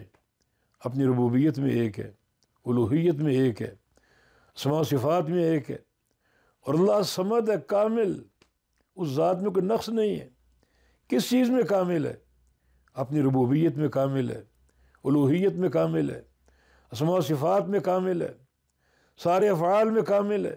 کوئی نقص نہیں، کوئی نقص نہیں ہے. تو یہ 2 نام اسی صورت میں وارد ہو، احد اور صمد، جو اللہ کے لیے خاص ہے. اس کے سوا کوئی احد نہیں ہے، اس کے سوا کوئی صمد نہیں ہے. تو یہ صورت ہمیں ایک عظیم علم دے رہی ہے، یہ پوری توحید کو اپنے دائرے میں لے رہی ہے. اللہ کے نام، اللہ کی عبادت، اللہ کی ربوبیت. احد کا معنی ان سب میں وہ اکیلا ہے. تو پوری اس کی ذات یہ احد کے دائرے میں کہ وہ اکیلا ہے، کوئی اس کا شریک نہیں ہے. اور الصمد کا معنی کامل، کوئی نقص نہیں ہے، رحمان ہونے میں کامل، رحیم ہونے میں کامل، احد اور صمد ہونے میں کامل، سمیع و بصیر ہونے میں کامل، حی و قیوم ہونے میں کامل. یہ صورت ہمیں عظیم علم دے رہی ہے کہ وہ ذات اکیلی ہے، یکتا ہے، کوئی اس کا شریک نہیں ہے. اور وہ ذات ایسی ذات ہے جو اپنی ذات، اپنی صفات، اپنے افعال، اپنے نام، ان سب میں وہ کامل ہے اور کسی قسم کا کوئی نقص نہیں ہے. تو پھر یہ صورت جو عظیم علم دے رہی ہے، پھر اس کی کیوں نہ یہ عظمت ہو کہ انہا لتعدل ثلث القرآن. یہ چھوٹی سی صورت 1/3 قرآن کے برابر. 2 قصے نبی علیہ السلام کے دور میں چھوٹے سے پیش آئے. ایک سفر کا قصہ آپ نے ایک امیر مقرر کیا، ایک جہادی قافلے کا، اور وہ قافلہ واپس لوٹا کامیاب ہو کر. تو آپ نے پوچھا اپنے امیر کے بارے میں، کیا رپورٹ ہے، کیسی عمارت کی؟ تو لوگوں نے بڑی تعریف کی، لیکن کہا کہ ایک بات ہمیں سمجھ نہیں آئی، اور وہ یہ کہ اس نے ہر وقت جب جماعت کرائی سورہ اخلاص ضرور پڑھی.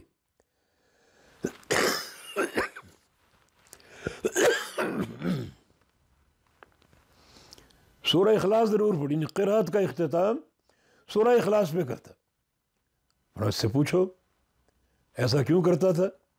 پوچھا گیا تو اس نے کہا یہ سورت جو ہے، اکیلی سورت، رب تعالیٰ کی صفات پر مشتمل ہے، مجھے اس سے محبت ہے. ان احبھا انہا صفت الرحمن، مجھے اس سورت سے محبت ہے، یہ رحمان کی صفات پر مشتمل ہے. فرمایا کہ اس کو کہہ دو کہ ان اللہ یحبہ، تم نے اس سورت سے محبت کی توحید کے عقیدے کی بنا پر، اللہ تم سے محبت کرنے لگا. تو اس سورت کی محبت اللہ کی محبت کی دلیل. یہ قصہ صحیح بخاری میں، اور ایک قصہ نبی داؤد میں، وہاں بھی ایک صحابی کا ذکر ہے. لوگوں نے اس کی شکایت کی کہ جب بھی وہ جماعت کراتا ہے سورہ اخلاص پر قرات مکمل کرتا ہے.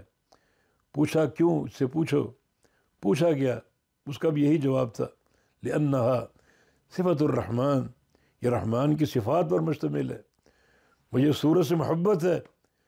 فرمایا کہ اس کو خبر دے دو کہ حبک ایاہا ادخلک الجنہ، اس سورت کی محبت نے تمہیں جنت کا داخلہ عطا فرما دیا.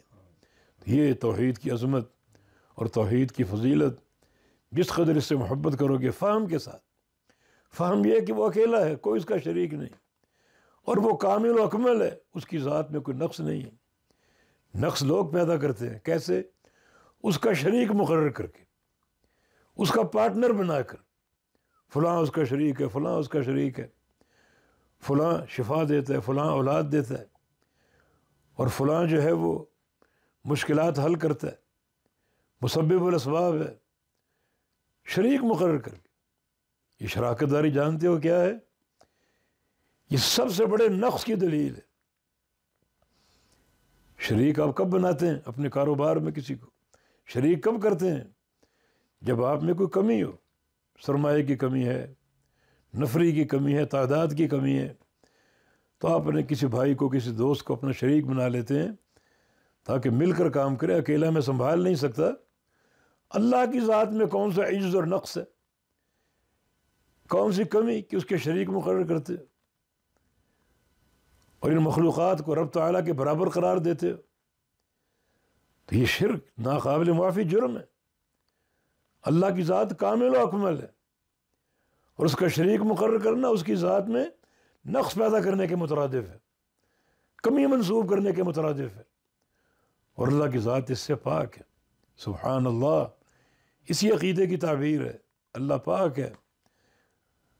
نبی علیہ السلام کی حدیث ہے، دو کلمات رب تعالیٰ کو پیارے، زبان پر ہلکے، اور قیامت کے دن جب اللہ کے میزان میں تولے جائیں گے بڑے بھاری ہوں گے، ایک سبحان اللہ اور وہ بحمدہ، اللہ کا پاک ہونا ہر شریک سے، ہر نقص سے، وہ بحمدہ، اس کا ہر قسم کی حمد کا مستحق ہونا، کیونکہ وہ کامل و اکمل ہے، اپنی ذات میں حمد کا مستحق، اپنے صفات میں حمد کا مستحق، اپنے افعال میں حمد کا مستحق، اپنے سارے کاموں میں حمد کا مستحق۔ کیوں؟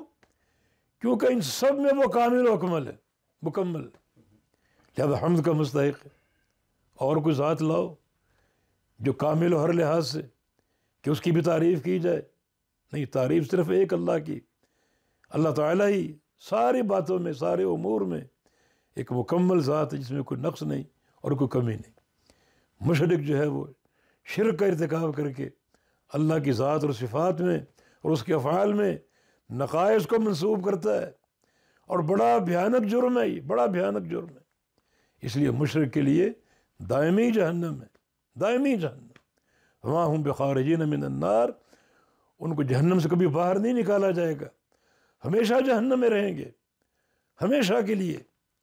یہ دین اسلام نے اس مسئلے کو بیان کر کے شرک کی مذمت کر ڈالی کہ ایک مشرک کے لیے معافی نہیں، ان اللہ لا یغفر ان یشرک بہ یغفر ما دون ذلک لمن یشاء، اللہ مشرک کو معاف نہیں کرے گا، شرک کے لیے معافی نہیں ہے، اور شرک کے علاوہ جس گناہ کو چاہے معاف کر دے۔ بنی اسرائیل کے 100 افراد کے قاتل کو معاف کر دیا، جس گناہ کو چاہے معاف کر دے، لیکن شرک کی معافی نہیں ہے۔ یہ شرک کی غلاظت اور اس کی نحوست کی دلیل، اور اس کے برعکس توحید کی محبت، توحید کے فضائل۔ صحیح مسلم کی ایک حدیث جناب جابر کی روایت سے، ایک شخص آیا، اس نے ایک بندہ ٹیکا سوال کیا، بالکل ایک ایسا سوال کہ جو بالکل مسئلے کو محصور کر دے۔ مل موجبتان یا رسول اللہ، یہ اس کا سوال تھا، یا رسول اللہ 2 موجب کیا ہیں؟ موجب کہتے ہیں واجب کرنے والے، قیامت کے 2 ٹھکانے، جنت یا جہنم۔ جنت کو واجب کرنے والی چیز کیا ہے اور جہنم کو واجب کرنے والی چیز کیا ہے؟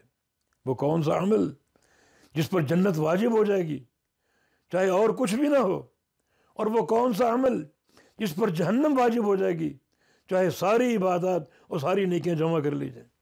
فرمایا من مات یشرک باللہ شیئا دخل النار، جو بندہ اس طرح مرے کہ اس نے شرک کیا اللہ کے ساتھ، وہ جہنم میں داخل ہو گئے، جہنم واجب ہو گئی اس کے لیے۔ ہر سال وہ حج کرے، عمرے کرے، روزے رکھے، اذکار کے ڈھیر لگا دے، صدقات کے ڈھیر لگا دے، لیکن اگر وہ شرک کرتا ہے اس کی ربوبیت میں یا اس کی الوہیت میں یا اس کے اسماء و صفات میں، اس کے لیے جہنم ہمیشہ کے لیے واجب ہو چکی۔ تو جنت کو واجب کرنے والی چیز کیا ہے؟ فرمایا کہ من مات لا یشرک باللہ شیئا دخل الجنہ، جو بندہ اس طرح مرے اس نے شرک نہ کیا ہو، کچھ بھی شرک نہ کیا ہو، اس کے لیے جنت واجب ہے، اور نیکیاں چاہے ہوں یا نہ ہوں، گناہ ہو چاہے، لیکن شرک نہ ہو، بالآخر وہ جہنم میں جائے گا، جنت میں جائے گا۔ اللہ تعالیٰ اگر چاہے تو اس کی توحید کی برکت سے اس کے گناہوں کو معاف کر دے، ابتداءً اس کے لیے جنتی ہونے کا فیصلہ فرما دے، اور چاہے اس کے گناہوں کی سزا دے کر اس کو بالآخر جہنم سے نکال لے اور جنت کا داخلہ عطا فرما دے۔ یہ توحید کی عظمت، اور اس کے مقابلے میں شرک کی نحوست اور غلاظت۔ مشرک کے لیے معافی نہیں ہے، اور موحد کے لیے مغفرت بھی ہے، معافی بھی ہے، جنت کے داخلے کی بشارتیں بھی ہیں۔ تو آئیے اس عقیدے کے فہم کی طرف اور توحید کی معرفت کی طرف اور توحید کو پہچاننے کی طرف ایک حدیث قدسی پیش کر کے بات ختم کرتے ہیں۔ اللہ تعالیٰ فرماتا ہے، یا ابن آدم انک ما دعوتنی ورجوتنی لاغفرن لک علی ما کان منک ولا ابالی، اے آدم کے بیٹے جب تک تو دو کام کرتا رہے، جب بھی پکارے مجھے پکارے، کوئی درگاہ، کوئی آستانہ، کوئی قبہ، کوئی مزار نہیں، جب بھی پکارے مجھے پکارے، ورجوتنی، اور جب بھی امیدیں وابستہ کرے میرے ساتھ کرے، یہ دو کام تو کرتا رہے، اس وقت تک میں بھی تیرے سارے گناہوں کو معاف کرتا رہوں گا، اور مجھے کوئی پرواہ نہیں، کوئی گناہ میرے لیے بڑا نہیں، سارے گناہ معاف کرتا رہوں گا۔ اور فرمایا کہ یا ابن آدم لو بلغ ذنوبک عنان السماء ثم استغفرتنی لاغفرن لک علی ما کان منک ولا ابالی، اے آدم کے بیٹے اگر تیرے گناہ آسمانوں کو چھونے لگیں، اتنے ڈھیر لگا دے گناہوں کے، اور پھر تو مجھ سے ایک بار سچا استغفار کر لے اس عقیدے کے ساتھ کہ گناہوں کو معاف کرنے والا میں ہوں اور کوئی نہیں، نہ کوئی توسل ہو، نہ کوئی واسطہ، نہ کوئی وسیلہ، براہ راست میرے پاس آ جائے، مجھ سے استغفار کر لے، سچا استغفار، تو ایک بار کے سچے استغفار سے میں تیرے زمین سے آسمان تک سارے گناہوں کو معاف کر دوں گا۔ اور فرمایا کہ یا ابن آدم انک لو اتیتنی بقراب الارض خطایا ثم لقیتنی لا تشرک بی شیئا لاتیتک بقرابها مغفرۃ وفضلا، اے آدم کے بیٹے اگر تو میرے پاس آئے، سب نے مرنا ہے، تو میرے پاس آئے کس طرح؟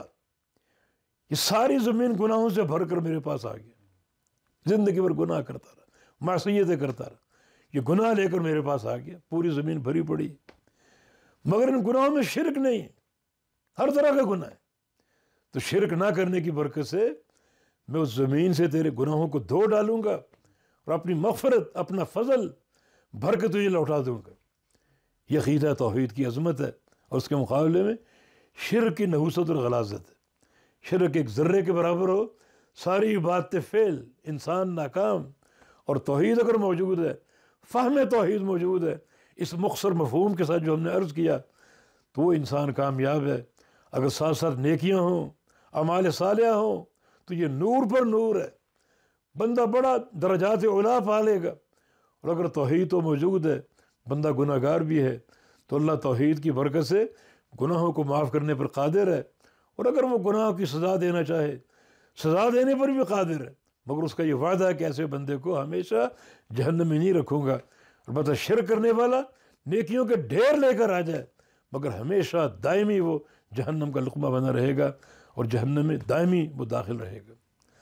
تو اللہ تعالیٰ ہمیں توحید کا فہم عطا فرما دے، نفی اور اثبات کے مکمل فہم کے ساتھ، مکمل ادراک کے ساتھ، اور اللہ ہمیں توحید کی شہادت کی توفیق دے دے، توحید کی گواہی دینے کی۔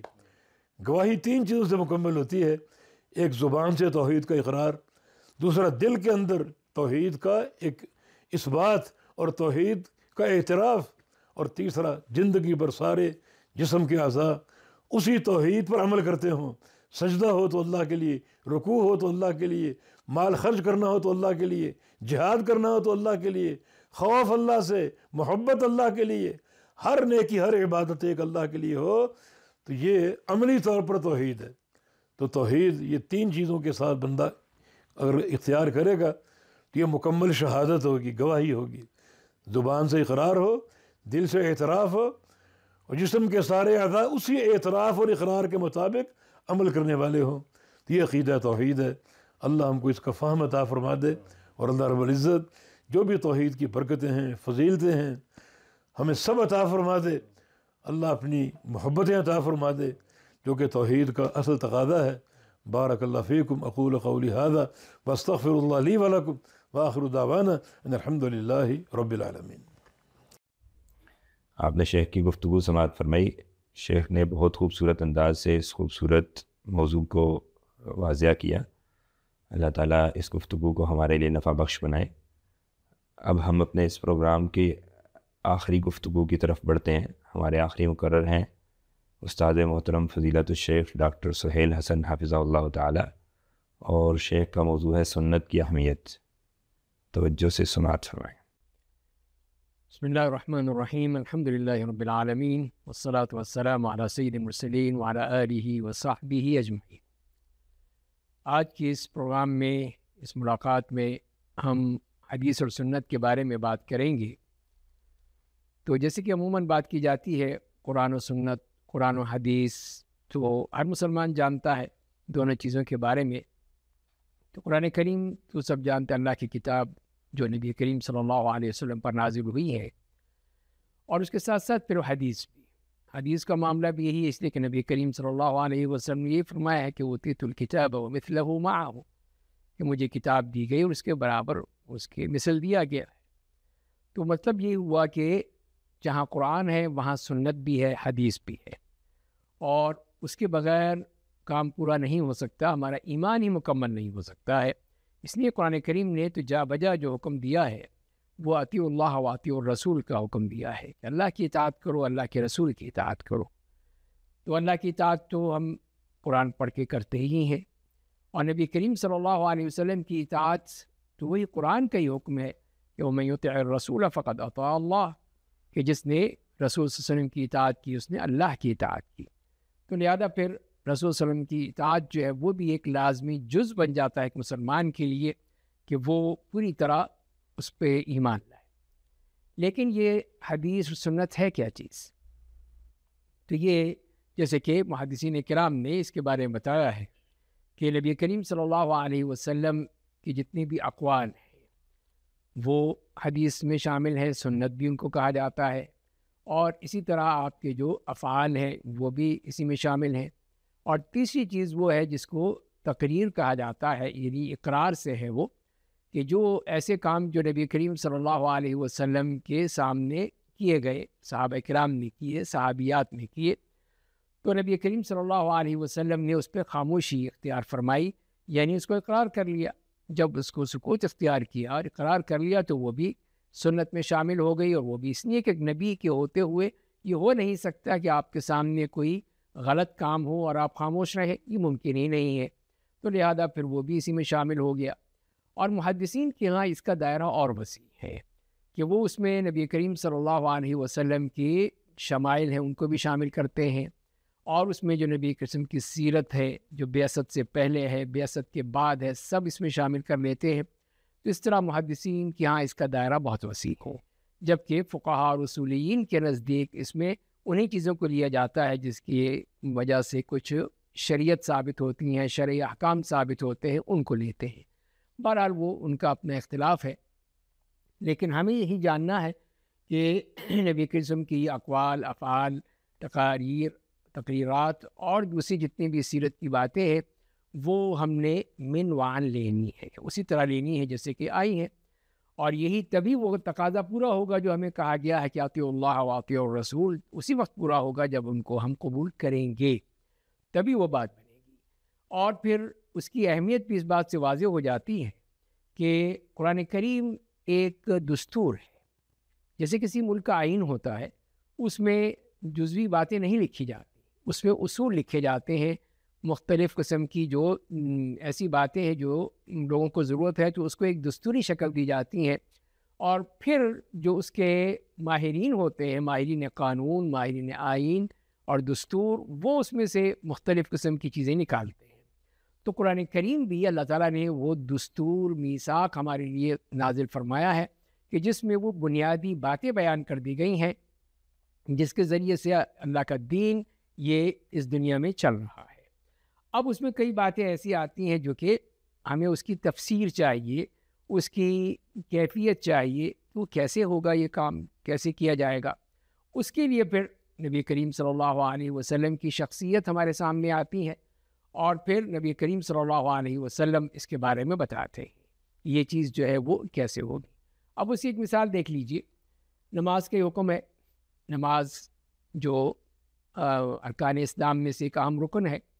اب اس کی کیفیت پورے قرآن میں دیکھ لیجئے، کہیں نہیں ملے گی آپ کو کہ نماز میں کیسے کھڑا ہونا ہے، صف بندی کیسے کرنی ہے، ہاتھ باندھنے ہیں نہیں باندھنے ہیں، سورہ فاتحہ پڑھنی ہے، قرآن کریم پڑھنا ہے، رکوع کرنا ہے، سجود کرنا، اسی کیفیت کہاں ہے؟ وضو کے احکام آ گئے، وضو کے بارے میں ذکر آ گیا، لیکن قرآن کریم میں کہیں پہ ہم دیکھیں تو کہیں نظر نہیں آتا ہے۔ وہ اسی لیے کہ نبی کریم صلی اللہ علیہ وسلم کو جو بھیجا گیا اسی مقصد کے لیے کہ آپ وہ نمونہ بتائیں گے، وہ اس کی کیفیت بتائیں گے، اس کا طریقہ کار بتائیں گے، ہر وہ چیز جو قرآن نے بتائی ہے، اور پھر یہی نہیں بلکہ اس سے زیادہ بتائیں گے، اور چیزیں جو کہ ان کو ہی بتائیں گے. تو اسی لیے پھر اب نماز کا ہے تو آپ نے یہی فرمایا کہ صلو کما رأیتمونی اصلی، اسی طرح نماز پڑھو جیسے تم مجھے نماز پڑھتے دیکھا ہے تم نے. تو مطلب یہ ہوا کہ اب یہ سنت یہی ہے کہ ہم نبی کریم صلی اللہ علیہ وسلم کی نماز کا طریقہ جو ہے وہ نبی کریم صلی اللہ علیہ وسلم سے ہی سیکھ لیں گے، جیسے انہوں نے پڑھی ہے ویسے ہی پڑھیں گے. تو یہ ہمارے لیے بہترین طریقہ ہوگا. رمضان کے احکام ہیں، روزے کے احکام ہیں، وہ ہم اسی طرح دیکھیں گے جیسے کہ رسول اللہ صلی اللہ علیہ وسلم نے کر کے دکھائے ہیں. اسی طرح زکوٰۃ کی طرف آئیے. زکوٰۃ میں بھی جو تفصیلات ہیں قرآن کریم میں تو کہیں نہیں بتایا کہ سونے میں کتنا تم نے زکوٰۃ دینی ہے، چاندی کی کتنی زکوٰۃ دینی ہے، جانوروں کے بارے میں کیا ہے، وہ خود سب نبی کریم صلی اللہ علیہ وسلم نے بتا دیا ہمیں، اور ہمیں ہر چیز کی تفصیل بتا دی. اور حج کا معاملہ تو بالکل سامنے ہے کہ وہ ایک ایک رکن آپ نے ادا کیا، اس کی تمام جزیات کے ساتھ ادا کیا، اور یہی کہتے رہے کہ خذوا عنی مناسککم، کہ مجھ سے اپنے مناسک سیکھ لو، کہ آئندہ سال میں تم سے نہیں مل سکوں گا. تو یہ ایک ہی دفعہ کیا ہے، اور وہی ہمارے لیے سنت ہے، وہی ہمارے لیے طریقہ ہے کہ حج ہمارا ایسا ہی ہونا چاہیے جیسے کہ رسول اللہ صلی اللہ علیہ وسلم نے کیا تھا. اور آپ کے ساتھ 1,00,000 کے قریب صحابہ کرام تھے جو کہ آپ کی ہر چیز کو نوٹ کر رہے تھے، دیکھ رہے تھے، لکھ رہے تھے، اور انہوں نے پھر ہمیں بتا دیا. اس طرح وہ سارا طریقہ جو ہے وہ ہم تک منتقل ہو گیا. اس کے بعد اور چیزیں بھی تو دیکھیے کہ جیسے کہ حدود کا معاملہ ہے. اب اس کی ایک مثال ہمارے سامنے آتی ہے کہ قرآن کریم میں صرف ایک آیت ہے کہ جس میں چور کے بارے میں ذکر کیا ہے، السارق والسارقۃ فاقطعوا ایدیہما، کہ چور مرد ہو یا چور عورت ہو تو اس کے ہاتھ کاٹ ڈالو. اب یہ سوال پیدا ہوتا ہے کہ ہاتھ کہاں سے کاٹیں، اس لیے کہ ید کا لفظ جو ہے وہ عربی زبان میں پورے بازو کے لیے ہے، کندھے سے ہے، کوہنی سے ہے، پونچے سے ہے، انگلیوں سے ہے، کہاں سے کاٹیں گے؟ وہ وہاں پہ پھر سنت ہی ہمارے سامنے آئے گی کہ نبی کریم صلی اللہ علیہ وسلم نے یہ اس طرح کیا تھا، آپ نے ہاتھ کاٹا تھا یا کوہنی سے، وہ وہاں سے مل گیا ہمیں. پھر اس کا نصاب کیا ہونا چاہیے؟ چھوٹی موٹی کوئی چیز اٹھا لے کہیں سے، کیا اس کا بھی ہاتھ کاٹ دیں گے؟ نہیں. تو اسی لیے پھر وہیں پر وہی دیکھا جائے گا کہ اس کا نصاب کیا ہے، وہ بھی رسول اللہ صلی اللہ علیہ وسلم نے بتا دیا ہے کہ اس کا نصاب کے مطابق ہوگا، اور اس کی جو شرائط ہیں وہ بھی بتا دی ہیں. تو لہٰذا اس سے معلوم ہوا کہ ہم اپنی پوری زندگی میں جہاں قرآن کریم پہ عمل کرنے کی کوشش کرتے ہیں وہاں اس پہ اکیلے عمل کرنا مشکل ہے، ہمارے لیے ناممکن ہے. جب تک کہ حدیث ساتھ میں نہ ہو، سنت ساتھ میں نہ ہو، اس وقت تک ہم اس پہ عمل کر ہی نہیں سکتے ہیں. تو لہذا یہ ایک ایسا جز ہے جو کسی صورت بھی اس سے علیحدہ نہیں ہو سکتا ہے. اسی سے معلوم ہو جاتا ہے اس کی اہمیت کیا ہے. پھر نبی کریم صلی اللہ علیہ وسلم نے ہر شعبہ زندگی کے بارے میں بتایا ہے. جہاں عبادات ہیں وہاں معاملات بھی ہیں، مناکحات بھی ہیں، معیشت بھی ہے، اقتصاد بھی ہے، تعلیم بھی ہے، سیاست بھی ہے، سارے معاملات ہیں. اور اسلام جامع دین ہے، کامل دین ہے، قیامت تک کے رہنے والا دین ہے. تو لہذا پھر یہ کیسے ہو سکتا ہے کہ اس میں کچھ وقتی چیزیں ہوں جو مکے اور مدینے والوں کے لیے تھیں، باقی دنیا کے لیے نہیں تھیں؟ تو یہ چیز ہو ہی نہیں سکتی، ناممکن سی بات ہے کہ یہ کیسے ہو سکتا ہے کہ اس پورے دنیا کے لیے، پوری کائنات کے لیے، ہر قسم کے لوگوں کے لیے اس میں معاملات نہ ہوں، احکام نہ ہوں، شریعت نہ ہو، تو ہو ہی نہیں سکتا ہے. تو لہذا پھر نبی کریم صلی اللہ علیہ وسلم کی جتنے بھی فرامین ہیں، جتنے بھی آپ کی سنت بتائی گئی ہیں، وہ ہر معاملے میں ہمیں مل جاتی ہے. تو یہ تو صحابہ کرام کا کتنا بڑا احسان ہے ہم پر کہ انہوں نے تمام وہ چیزیں جو ہے ہمارے لیے منتقل کر دیں، ہم تک پہنچا دیں. صحابہ سے تابعین تک آئی، تابعین سے اتباع التابعین تک آئی، اس سے بھی بڑھتے بڑھتے آج جو ہے وہ کتابی شکل میں یہ تمام حدیث موجود ہے، ہمیں کوئی اس میں مشکل نہیں ہوتی ہے. اور امام بخاری جیسی شخصیات آئیں اور دوسرے محدثین کرام جس میں صحیح احادیث کو منتخب کر کے بیان کر دیا گیا، ان کو جمع کر دیا گیا. تو یہ ہے کہ اب ہمارے پاس کوئی عذر نہیں رہا کہ ہم یہ کہیں کہ نہیں جی پتہ ہی نہیں اس کے بارے میں کیا فیصلہ ہے، کیا حکم ہے، کیا شریعت ہے، کیا سنت ہے، کیا کچھ. ایسا کہنا ہی ممکن نہیں ہے، اس لیے کہ سب کچھ موجود ہے. وہ سب کچھ بتا دیا ہے قرآن میں بھی اور حدیث میں بھی، اور اسی کے ذریعے ہی سے پھر وہ ہم دین پر عمل کر سکتے ہیں. تو یہ اسی سے معلوم ہوا کہ یہ سنت کا معاملہ کتنا اہم ہے کہ ہمارے ہر معاملے میں ہم یہی دیکھیں گے کہ رسول اللہ صلی اللہ علیہ وسلم سے اس کے بارے میں کیا ہدایات ملتی ہیں. کوئی بھی واقعہ ہو، کوئی بھی مسئلہ ہو، ہم پہلے یہی دیکھیں گے کہ رسول اللہ صلی اللہ علیہ وسلم نے اس میں کیا ہمیں ہدایت کی ہے۔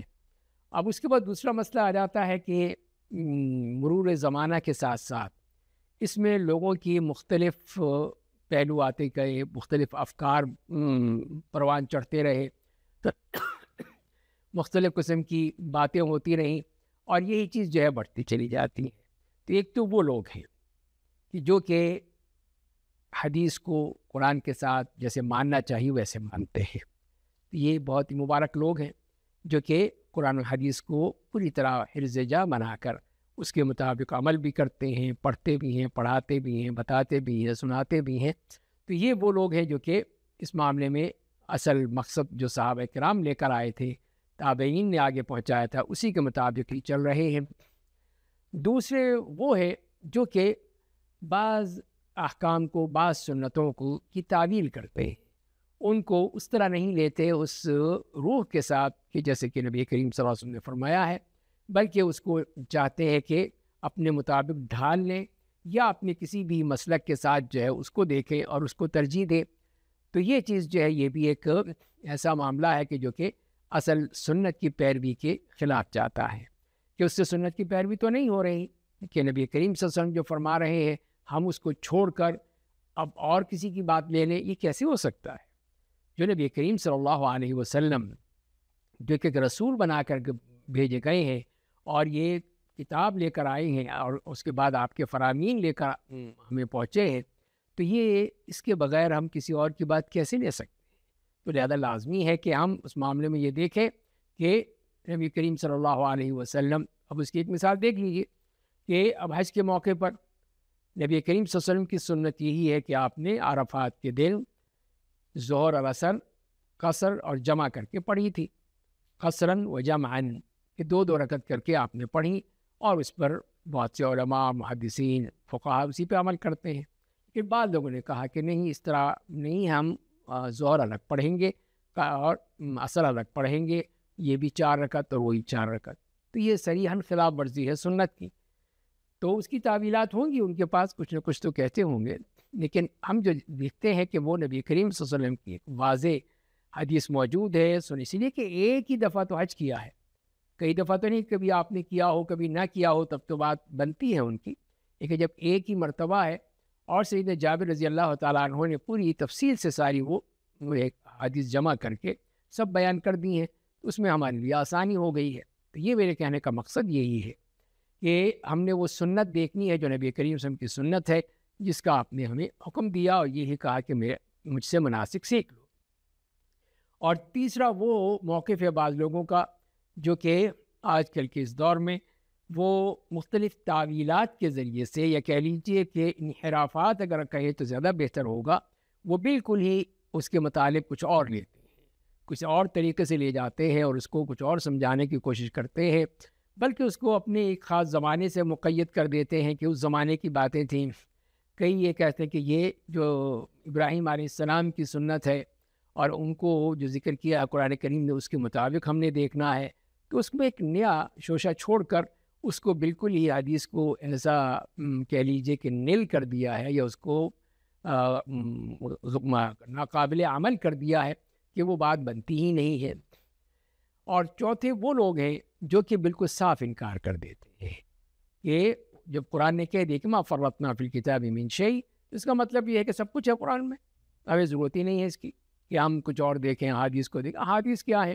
یہ تو لوگوں نے لکھ لی ہیں بعد میں، 300 سال کے بعد، 400 سال کے بعد، پتہ نہیں کب لکھی گئی ہیں، اس کی کوئی سند ثابت نہیں ہے، کوئی حفظ کا معاملہ کیا ہو سکتا ہے، طرح طرح کی باتیں کی ان لوگوں نے۔ تو ایک وہ موقف ہے۔ تو اسی سے معلوم یہی ہوتا ہے کہ یہ چیزیں جو تھیں یہ مختلف لوگوں کے ذہنوں میں اس طرح پلتی رہیں، بڑھتی رہیں، اور کہیں پہ یہ ایک تناور درخت بن گئی، کہیں پہ وہ اکا دکا افراد ایسی بات کہتے ہیں اور ان کے جانے کے ساتھ ہی پھر وہ ختم ہو جاتی ہے۔ تو یہ چیز جو ہے انتہائی خطرناک ہے کہ جہاں پہ انحراف کی شکل ہو، یا یوں کہہ لیجئے کہ تعویلات کی شکل ہو یا شبہات کی شکل ہو، وہ صحیح نہیں ہے۔ محدثین کرام نے اللہ تعالیٰ ان پر اپنی رحمت نازل فرمائے، انہوں نے اس کے لیے بہترین کام کر دیا، ہر چیز بیان کر دی ان ائمہ کرام نے، محدثین کرام نے، اور اس کے بعد آنے والوں نے اس میں پوری کوشش کی کہ کسی قسم کا کوئی بھی ایسا معاملہ نہ رہے جو کہ سنت کو مخدوش کرتا ہو یا سنت کے بارے میں لوگوں کے ذہن میں شبہات پیدا کرتا ہو۔ سب سے بڑی بات ہی یہی ہے کہ ہم دیکھتے ہیں کہ امام بخاری رحمہ اللہ جو کہ 3 صدی ہجری کے امام ہیں، عالم دین ہیں، انہوں نے جو کتاب لکھی تھی، 16 سال بیٹھ کے کتاب لکھی، جمع کیا، حدیث کو جمع کیا، پرکھا، جانچا، اس کے بعد اس کو مرتب کیا، وہ کتاب آج تک پڑھائی جا رہی ہے، آج تک پڑھی جا رہی ہے، پڑھائی جا رہی ہے، عمل کیا جا رہا ہے، اس کی طرف رجوع کیا جاتا ہے۔ تو یہ کتنا بڑا اللہ کا احسان ہے کہ وہ احادیث بالکل محفوظ ہیں۔ اور جہاں تک کہ اس میں ایک جو شبہات ہیں انہی کی طرف اگر بات کی جائے تو یہی کہتے ہیں کہ یہ چیزیں تو محفوظ رہی نہیں ہیں، اس زمانے میں کہاں تھیں، تو اس لیے پھر ہم کیسے اس کو کر سکتے ہیں۔ تو اس میں 2 چیزیں جو ہے میں بتانا چاہتا ہوں کہ اس سے معلوم ہو جائے کہ یہ احادیث کے بارے میں اس قسم کے شک کرنا ہی غلط ہے۔ پہلی بات یہ ہے وہ دلیل کہ حمام ابن منبہ تابعی ہیں جو کہ سیدنا ابو ہریرہ رضی اللہ تعالیٰ عنہ سے لیا کرتے تھے، اور ان کی احادیث انہوں نے پوری نوٹ کی ہے، اور وہی مخطوطہ مل گیا اور فرانس کے ڈاکٹر حمید اللہ نے اس کو ایڈٹ کیا اور چھاپ دیا صحیفہ حمام ابن منبہ کے نام سے۔ اور وہ جو احادیث ہیں جو اس میں پائی گئی، جس میں اور کوئی سند ہی نہیں سوائے یہ ہے کہ ان تابعی کے سیدنا ابو ہریرہ رضی اللہ تعالیٰ عنہ سے، اور وہ احادیث دیکھی جائے تو وہ ان کتابوں میں موجود ہیں، اسی طرح موجود ہیں۔ اسی بات کی دلیل ہے کہ وہ احادیث جو ہیں جو منتقل ہوئیں ایک سے دوسرے تک، دوسرے سے تیسرے تک، وہ وہی ہیں جو کہ انہوں نے نقل کی تھی۔ پھر اسی طرح وہ دیکھیے کہ آج آپ دیکھتے ہیں کہ دنیا کی لائبریریز میں، میوزیم میں نبی کریم صلی اللہ علیہ وسلم کے جو خطوط تھے، آپ کے نامہ مبارک تھے، جو کہ آپ نے مختلف لوگوں کو لکھے تھے، سربراہان حکومتوں کو، سلطنتوں کو، اور جو بادشاہ تھے یا حکام تھے ان کے نام خطوط لکھے تھے، ان کو دعوت دین دی تھی، کسی نے قبول کی، کسی نے قبول نہیں کی۔ اب ان میں سے وہی جو خطوط ہیں، وہی جو آپ کے مبارک نامے ہیں، وہ موجود ہیں۔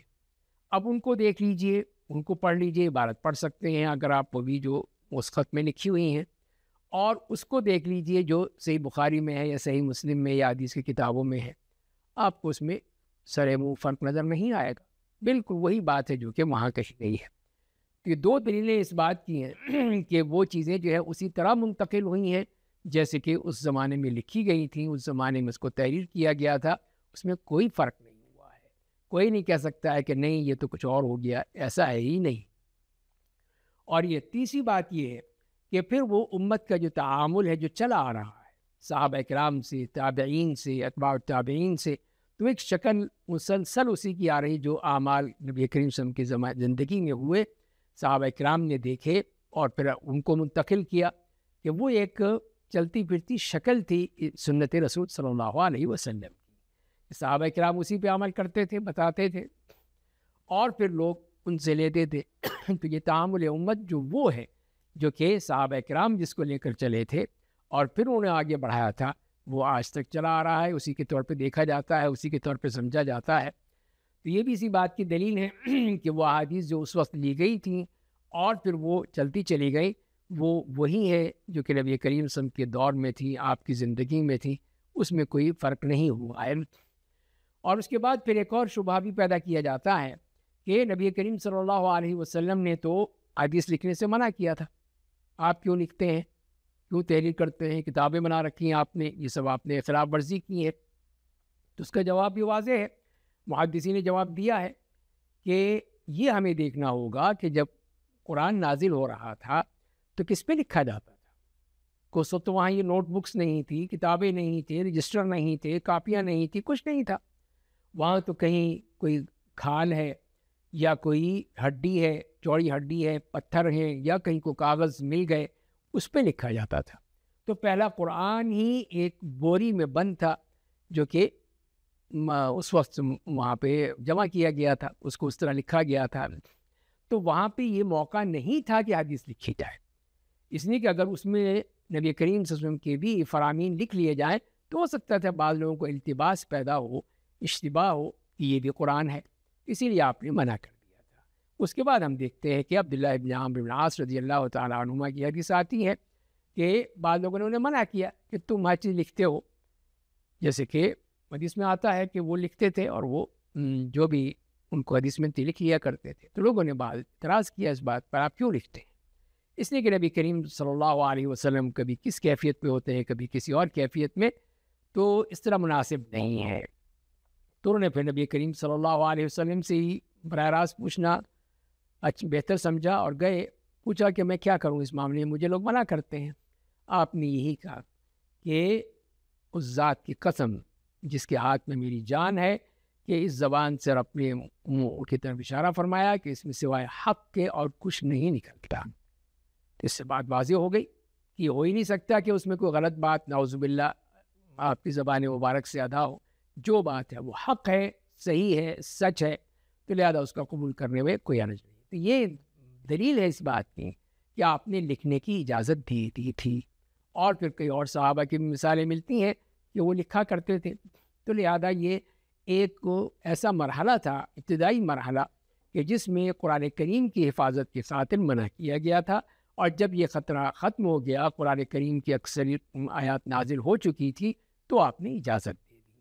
اور دوسری بات یہ ہے کہ پھر قرآن اور حدیث کا فرق لوگوں کے سامنے آ گیا کہ قرآنی آیات کا کیا منہج ہے، کیا اسلوب ہے، کیا طریقہ ہے، اور نبی کریم صلی اللہ علیہ وسلم کا اسلوب کیا ہے، آپ کس طرح بات کرتے ہیں، کہتے ہیں، اس میں ایک نمایاں فرق ہے۔ تو لہذا پھر بات بھی واضح ہو گئی، تو پھر لکھنے میں آسانی ہو گئی، اور اس طرح پھر صحابہ کرام نے لکھنا شروع کر دیا۔ ان کے یعنی یہی اعتراض کیا جاتا ہے کہ جو بعد میں لکھی گئی، ہم یہ کہتے ہیں کہ 300 سال تک تو یہ کتابیں لکھی جا چکی تھیں، مکمل ہو چکی تھیں، اور یہ تحریر لکھی جا چکی تھی، حدیث مرتب ہو گئی تھی، مدون ہو گئی تھی، تو اس لیے اس میں ہمیں کوئی شک ہو ہی نہیں سکتا۔ تو یہ چیز جو ہے یہ اس صحابہ کرام کے زمانے سے شروع ہو گئی، اور اس قسم کے صحائف ملتے ہیں جو صحابہ کرام نے تحریر کیے تھے، جیسے میں نے مثال دی عبداللہ ابن عمرو کی، اسی طرح سیدنا ابو ہریرہ رضی اللہ تعالیٰ عنہ کی روایات حمام نے منبہ نے جمع کی، پھر اسی طرح اور صحیفہ صادقہ تھا عبداللہ ابن عمرو کا، جو یہی کہتے تھے کہ یہ وہ حدیث جو میں نے براہ راست نبی کریم صلی اللہ علیہ وسلم سے نقل کی ہے۔ اس سے معلوم یہ ہوا کہ یہ تحریر کرنے کی پابندی جو تھی یا ممانعت، وہ ہمیشہ کے لیے نہیں تھی، وہ ایک خاص مرحلے کے لیے تھی۔ وہ مرحلہ ختم ہو گیا، اجازت مل گئی، صحابہ نے لکھا، پھر تابعین آئے، انہوں نے لکھا، انہیں تحریری شکل میں دی، اس طرح یہ سلسلہ بڑھتا چلا گیا، یہاں تک کہ ان ائمہ کرام میں جو سیاستہ کے مؤلفین ہیں، انہوں نے ان کتابوں کو احادیث کو لیا، اور کہاں کہاں نہیں گئے، کہاں کہاں کی انہوں نے خاک نہیں چھانی، ان سب کو جمع کر کے مرتب کر کے آج ہمارے سامنے پیش کر دیا، اور آج ہم اس سے بھرپور فائدہ اٹھاتے ہیں۔ تو یہ اللہ تعالیٰ کا بہت بڑا احسان ہے، محدثین کرام نے کتنی محنتیں کی اور اس کو جمع کر لیا۔ اور پھر اس کے بعد جو خاص طور پہ ہمارے ہاں اس قسم کے جو منکرین حدیث آئے، انہی کے بارے میں یہ بات کریں گے، انہی کی بات جو ہے وہ لوگوں کے یہاں پھیل جاتی ہے یا لوگ اس پر سمجھتے ہیں، تو انہوں نے یہ کہہ دیا کہ یہ تو ایک اعجمی سازش تھی، یہ سارے اعجمی ہیں، یہ محدثین کرام جو ہے یہ امام بخاری بخارا سمرقند کے ہیں، امام مسلم سجستان کے ہیں، امام ابو داؤد بھی سجستان کے ہیں، امام ترمذی ترمذ کے ہیں، وہی وسطی ایشیا کی ریاستوں والے، اور اسی طرح امام نسائی وہ بھی وہیں کے ہیں، امام ابن ماجہ جو ہے قزوینی ہیں، قزوین سے تعلق رکھتی ہیں، سب غیر عرب ہیں۔ تو لہذا ان اعجمیوں کی سازش ہے، انہوں نے مل کر یہ سارا یہ سلسلہ شروع کیا ہے کہ اس طرح حدیث بنا کے تاکہ قرآن سے لوگوں کو دور کر دیا جائے۔ تو یہ بھی ایک بالکل غلط بات ہے، مغالطہ ہے، اور اب بھی تو ہے۔ احمد ابن حنبل کیا ہے؟ شیبانی ہیں، عرب ہیں۔ امام مالک کہاں کے ہیں؟ وہ عرب ہیں، اور اس طرح گنتے جائیے، بے شمار آپ کو مل جائیں گے عرب محدثین کرام۔ تو لہذا یہ ہے ہی غلط بات، یہ کوئی اعجمی سازش ہے جس کی بنا پر یہ احادیث جو ہیں گھڑی گئی ہیں، بنائی گئی ہیں اور لکھی گئی ہیں، ایسا کچھ نہیں ہے۔ اور اس کے ساتھ ساتھ پھر یہ کہا کہ احادیث جو ہیں اس میں کوئی ضعیف ہے، کوئی موضوع ہے، کوئی حسن ہے، کوئی صحیح ہے، کوئی کچھ ہے، ہمیں کیا پتہ چلے گا کہ کون سی صحیح ہے کون سی حسن ہے؟ ہمیں کیا پتہ چلتا ہے؟ تو یہی ہے کہ جب ہم اپنے دین کو پڑھیں تبھی تو بات سمجھ میں آئے گی۔ ہم تو قرآن کو نہیں پڑھتے تو حدیث کو کہاں پڑھیں گے؟ لوگ قرآن ہی کو نہیں دیکھنا چاہتے، نہ پڑھنا چاہتے، نہ سمجھنا چاہتے، صرف تبرک کے لیے رکھا ہے۔ تو اسی لیے پھر وہ یہ بات سمجھ میں نہیں آتی ان کو. کتنے ہی مسائل ہیں جو کہ اگر وہ قرآن ہی دیکھ لیں بات سمجھ میں آ جائے گی، فوراً واضح ہو جائے گی. حدیث کو دیکھ لیں اور مزید واضح ہو جائے گی. لیکن جب قرآن بھی نہیں، حدیث بھی نہیں، تو پھر یہ اس قسم کی باتیں جو ہے وہ شیطان پھیلا دیتا ہے، لوگوں کے دلوں میں ڈال دیتا ہے. تو یہ کام بھی محدثین نے کر دیا کہ صحیح حدیث کیا ہے، حسن کیا ہے، ضعیف کیا ہے. موضوع جو جھوٹی روایات ہیں، جو سراسر جھوٹ ہی جھوٹ ہے، نبی کریم صلی اللہ علیہ وسلم کی ذات سے منسوب کیا گیا ہے، اس کے بارے میں بتا دیا. نبی کریم صلی اللہ علیہ وسلم کے جس نے بھی مجھ پر کوئی جھوٹ بولا، میری طرح منسوب کیا، وہ اپنا ٹھکانہ جہنم میں بنا لے. اور یہ متواتر حدیث ہے، 70 سے زیادہ صحابہ کرام نے اس کو نقل کیا ہے، اور سب اسی بات پر ڈرتے رہتے تھے کہ ہماری زبان سے کوئی ایسی بات نہ نکل جائے جو نبی کریم صلی اللہ علیہ وسلم نے نہیں فرمائی ہے. تو پھر اگر ہم نے کہہ دیا تو ہمارا کیا بنے گا؟ تو اسی لیے پھر وہ سوچتے تھے کہ جو بات وہ صحیح ہو اور 100% صحیح ہو، اس کے مطابق ہم وہ کر دیں. تو لہذا پھر یہ ایسا یہ کہنا. اب جیسے کہ ایک اور مثال اسی لیے دی جاتی ہے کہ اگر ہم جیسے کہ کرنسی ہے، اب کرنسی میں کہیں وہ نقلی کرنسی آ جاتی ہے، جعلی کرنسی آ جاتی ہے. آپ یہ کہیں کہ جب کہ کرنسی میں یہ جعلی نوٹ پائے گئے ہیں، یہ نقلی چیزیں آئی ہیں، تو لہذا کرنسی کو ختم کر دو، یہ تو کوئی نہیں کہتا. بلکہ وہاں پہ یہ کوشش کی جائے گی کہ اس قسم کی جو نقلی اور جعلی کرنسی ہے اس کو وہاں سے نکال دیا جائے، صاف کر دیا جائے، اور جو باقاعدہ حکومت کی طرف سے صحیح کرنسی ہے اس کو قبول کر لیا جائے. وہی معاملہ یہاں پر ہے کہ جو احادیث صحیح ہیں، حسن ہیں، قابل قبول ہیں، قابل اعتماد ہیں، استنادی حیثیت میں ہر طرح سے جانتے ہیں، وہ ہم ان کو قبول کر لیں گے، اور جو موضوع ہیں یا ضعیف ہیں ان کو چھوڑ دیں گے. اور یہ محدثین نے یہ کام کر کے بتا دیا، دکھا دیا. اس زمانے میں بھی ایسا کام ہوا ہے کہ مدینہ منورہ کے محدث تھے، بہت بڑے محدث جن کا تعلق ہندوستان سے تھا، مسلمان ہوئے. پہلے وہ ہندو تھے، مسلمان ہو گئے، پھر وہ پڑھا، انہوں نے وہاں ہندوستان میں پڑھا، پھر مدینہ آئے، مدینہ یونیورسٹی سے پڑھا. اور وہ تھے ڈاکٹر محمد ضیاء الرحمن العومی، کہ جنہوں نے ایک ایسی کتاب لکھی کہ امام بخاری نے تو منتخب احادیث جمع کی، میں ساری جمع کروں گا. اور انہوں نے پھر ایک وہ کتاب مرتب کر ڈالی کہ جس میں ساری صحیح احادیث، حسن احادیث جو قابل قبول ہیں، وہ سب جمع کر دی. کتنا بڑا کارنامہ ہے. تو یہی دیکھ لیجئے کہ آج کے دور میں بھی ایسا کام ہو سکتا ہے اور ہوا ہے. اور باقی محدثین کرام بھی اسی طرح اپنے اسی کام میں لگے ہوئے ہیں کہ لوگوں کو جو صحیح ثابت چیز ہے، مستند چیز ہے، وہی پیش کریں.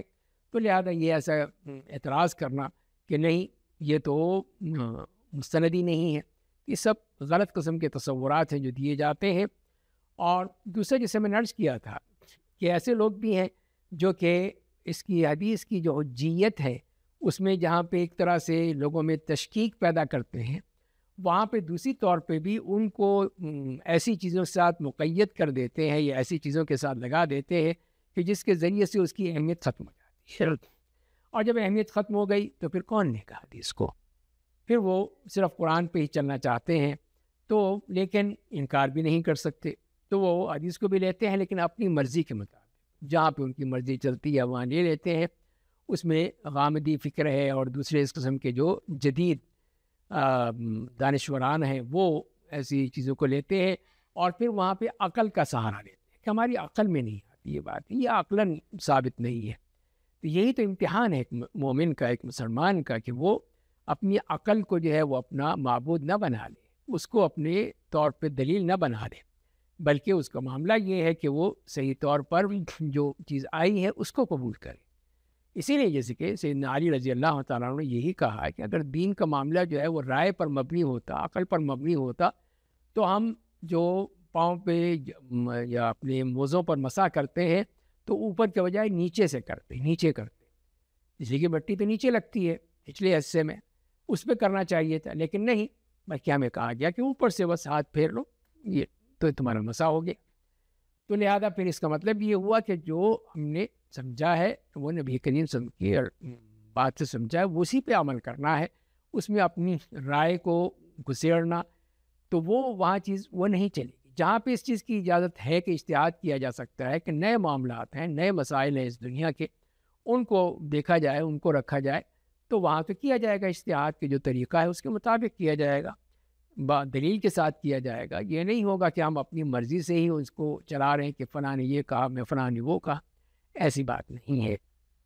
تو لہٰذا اس سے معلوم یہ ہوا کہ اس میں حدیث کے بارے میں جتنی بھی اس قسم کے شبہات پیدا کیے گئے ہیں سب وہ ناقابل قبول ہے. کوئی بھی ایسا شبہ نہیں ہے جو کہ قبول کیا جا سکے اور اس کے مطابق اس پہ اس کو مانا جا سکے.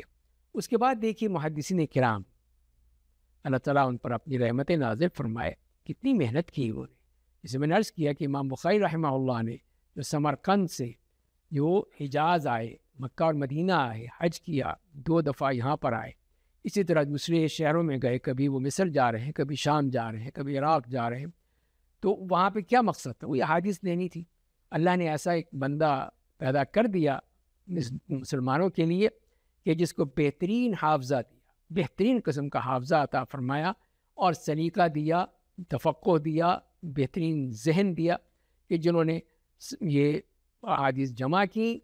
اور کہاں اس کو خود دیکھ لیجئے کہ آج کل کا دور تو نہیں تھا کہ فلائٹیں ہیں، کہیں ریلوے ٹرینیں ہیں، بسیں ہیں اور چیزیں تھیں. وہاں تو پیدل چلتے تھے. کبھی کوئی اونٹ پہ جا رہا ہے، کہیں کہیں گھوڑا مل گیا، کہیں کچھ اور چیز مل گئی بس. اور اس کے ساتھ انہوں نے اتنے لمبے سفر کیے. تو یہ مقصد کیا تھا؟ وہی ہے کہ اللہ کے دین کی حفاظت کرنی تھی. تو انہوں نے وہ حدیث لکھی اور 16 سال میں وہ کتاب مرتب کر کے آج تک وہ زندہ ہے اور قیامت تک وہ زندہ رہے گی اور اس کو مسلمان پڑھیں گے پڑھائیں گے. اسی طرح دوسرے محدثین کرام آئے. امام مسلم رحمہ اللہ ہے، امام ابو داؤد ہے، امام ترمذی ہے، امام نسائی ہے، ابن ماجہ ہے اور بھی بے شمار ہیں. تو یہ چیزیں جو تھی یہ پھر محدثین نے جیسے میں نے عرض کیا کہ وہاں پہ صحیح حسن ضعیف سب کو علیحدہ کر دیا.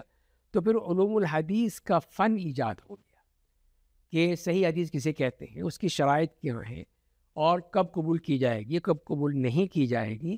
تو تمام جو شرائط تھی، تمام جو اصول تھے، ضوابط تھے، قواعد تھے، سب وہ مرتب کر کے بیان کر کے وہ ہمیں بتا دی. اب اس کے ذریعے سے ہمیں پھر علم الرجال کا فن آ گیا کہ جتنی بھی سندیں ہیں، اسانید ہیں، حدیث کی جو سند کے ساتھ بیان کی جاتی ہیں، وہ اس کو جانچ پڑتال کرنے کے لیے، پرکھنے کے لیے ایک اصول مل گیا ہمیں. اس کے ذریعے سے ہم اس کو پرکھ سکتے ہیں. اور یہ بھی یاد رہے کہ یہ اسانید کا سلسلہ جو ہے صرف اور صرف مسلمانوں کے پاس ہے اور کسی بھی قوم کے پاس نہیں ہے.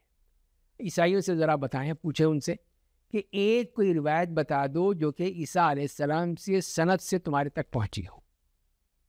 یا یہودیوں سے پوچھ لیجئے کہ موسیٰ علیہ السلام کی کوئی روایت ہمیں لا کے بتا دو جو کہ سند کے ساتھ ہو. نہیں ہے ان کے پاس. تو یہی تو ہے امتیاز مسلمانوں کا، محدثین کرام کا، کہ انہوں نے نبی کریم صلی اللہ علیہ وسلم کی ایک ایک چیز جو ہے وہ ریکارڈ کی ہے، اس کو نوٹ کیا ہے، اس کو جانچا ہے، پرکھا ہے اور سند کے ساتھ بیان کیا ہے. اسی لیے محدثین کرام جو ہے سند کے بغیر بات کرتے ہی نہیں تھے، سنتے ہی نہیں تھے. جب تک کہ سند نہیں لاؤ گے میں نہیں سنوں گا تمہاری بات، کہ تم نے کس سے سنا اور اس نے کس سے سنا. سب پورا سلسلہ سند جو ہے وہ سامنے آ جاتا ہے. تو یہ محدثین کرام کا ہی طریقہ تھا کہ انہوں نے پھر علوم الحدیث کے ذریعے سے ہمیں وہ اصول بتا دیے کہ جن اصولوں کے ذریعے سے ہم احادیث کو جانچ سکتے ہیں، پرکھ سکتے ہیں. اور ظاہر ہے کہ ہر شخص جو ہے محدث نہیں بن سکتا. تو جو کہ دوسرے محدثین کرام جنہوں نے محنتیں کی ہیں، جیسے میں نے عرض کیا ان ائمہ کرام کے بارے میں، تو انہوں نے جو محنتیں کی ہیں ان کو سامنے رکھتے ہوئے وہاں سے لے سکتے ہیں. بعد میں آنے والے محدثین جو ہے جیسے کہ شیخ ناصر الدین البانی رحمہ اللہ کا نام مشہور ہے، احمد شاکر بہت بڑے عالم دین گزرے ہیں، اور بھی اس طرح بے شمار ایسے علماء کرام گزرے ہیں، محدثین کرام اس دور میں بھی، کہ جنہوں نے یہ حدیث کی خدمت کی ہے، کام کیا ہے، اور اس میں کوئی چیز جو ہے وہ تشنا نہیں چھوڑی ہے، ہر چیز کے بارے میں بیان کیا ہے. پھر شروع لکھی گئی، بے شمار شروع ہیں کتابوں کی. صحیح بخاری کے تو تقریباً سینکڑوں شرح ہوں گی، لیکن مشہور امام حافظ ابن حجر کی فتح الباری ہے. اس طرح امام مسلم کی جو صحیح مسلم ہے اس کی شروع لکھی گئی، دوسری کتابوں کی لکھی گئی. اس میں تمام جو چیزیں تھیں وہ بیان کر دی گئی، ایک ایک چیز کو کھول کھول کر بتا دیا گیا کہ اس کا مقصد کیا ہے، اس کا مطلب کیا ہے. تو یہ تمام چیزیں جو ہیں یہ اسی لیے تاکہ اس دین کو محفوظ رکھا جا سکے، دین کی جتنی بھی ضرورتیں ہیں وہ سب کے سامنے آ سکیں اور کوئی چیز جو ہے وہ تشنا نہ رہے. تو یہ ایک بہت بڑا کارنامہ ہے محدثین کرام کا کہ انہوں نے نبی کریم صلی اللہ علیہ وسلم کی احادیث کو اسی طرح رکھا ہے، اسی طرح اس کی حفاظت کی ہے اور اس کا دفاع کیا ہے. اور پھر اس کے بعد جیسے میں نے عرض کیا کہ منکرین سنت جو کہ حجیت کا انکار کر دیتے ہیں، اس کو قبول ہی نہیں کرتے، ان کا دفاع کیا. خاص طور پہ پاک و ہند میں یہاں پر یہ فتنہ جو ہے وہ بہت تیزی سے بڑھا. سر سید احمد خان کو دیکھ لیجئے اور عبداللہ جو چکرالوی کو دیکھ لیجئے، اور بھی بے شمار ایک لمبی فہرست ہے ان لوگوں کی جو کہ حدیث کا صاف انکار کر دیتے ہیں، حدیث کو نہیں مانتے ہیں. تو ان کا جواب دیا گیا ہے، ان کے بارے میں ان کی ایک ایک شبہ کا جواب دے کے ان کو بتایا ہے کہ یہ چیزیں جو ہے وہ ثابت شدہ ہیں اور تمہارے جتنی بھی شبہات ہیں سب غلط ہیں، کوئی بھی اس معاملے میں قابل قبول نہیں ہے. تو اس سے پھر معلوم ہو جاتا ہے کہ کتنی بڑی یہ کو کاوشیں ہیں اور کتنی بڑی ان کی یہ محنتیں ہیں کہ ان محدثین کرام نے حدیث کو کس طرح مرتب کیا، اس کی حفاظت کی، اس کا دفاع کیا اور آج تک اس کا دفاع کر رہے ہیں. اور یہی پھر وہ اللہ کے ہاں پیش کریں گے. اور نبی کریم صلی اللہ علیہ وسلم یہی فرمایا ہے کہ نضر اللہ عمران سمع مقالتی فوعاها فاداها كما سمعها، کہ اللہ تعالیٰ اس کو خوش خرم رکھے، تر و تازہ رکھے اس شخص کو جس نے میری بات کو سنا، سمجھا، پھر اس کو آگے پیش کیا. اور ہو سکتا ہے کہ جس کو پیش کیا جائے وہ اس سے زیادہ سمجھدار ہو، سمجھنے میں زیادہ وہ کر دے. تو یہ دعا ہے نبی کریم صلی اللہ علیہ وسلم کی محدثین کے لیے کہ اللہ تعالیٰ ان کو اس طرح تر و تازہ رکھے گا، خوش خرم رکھے گا، اس لیے کہ انہوں نے نبی کریم صلی اللہ علیہ وسلم کی احادیث کو پوری طرح جمع کیا، تدوین کی، مرتب کیا، خدمت کی، شرح کی، ہر طرح سے اس کے لیے کام کیا اور پوری زندگیاں اس میں کھپا دی. اسی کام کے لیے اللہ کے یہاں پر وہ سرخرو ہو گئے. تو آج بھی ضرورت اس بات کی، جب کہ وہ ڈیجیٹل یہ صدی ہے، یہ تمام جو چیزیں ہیں وہ اس نئے نظام میں منتقل کر دی جائے. اور الحمدللہ یہ کام بھی ہو گیا ہے. کتنے ایسے ڈیجیٹل ہمارے پاس ایڈوائز وہ آ گئی ہیں کہ جن کے ذریعے سے ہم اب بڑے آرام سے موبائل میں اپنے منتقل کر سکتے ہیں، اپنے کمپیوٹر میں رکھ سکتے ہیں، جب چاہے دیکھ سکتے ہیں، پرکھ سکتے ہیں، جانچ سکتے ہیں. ایک ایک چیز جو ہمیں مل گئی ہے.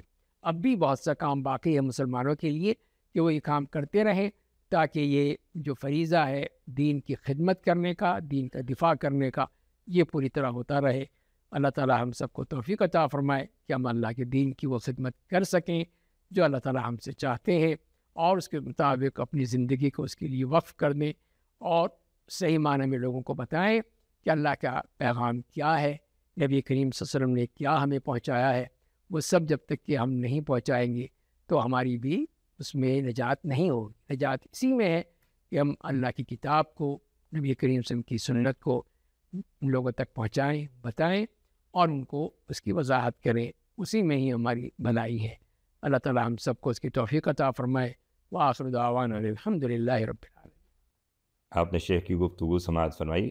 اللہ تعالی ہمارے دلوں کو سنت کی محبت سے بھر دیں، ہمیں سنت پر عمل کرنے والوں اور سنت کو پھیلانے والوں میں شامل فرمائے. اس کے ساتھ ہماری یہ کانفرنس اختتام کو پہنچتی ہے. آپ نے مختلف علماء اکرام کے دروس سماعت فرمائے. اللہ تعالی ہمیں عمل کی توفیق نصیب فرمائے. ہمارا یہ سلسلہ انشاءاللہ جاری رہے گا.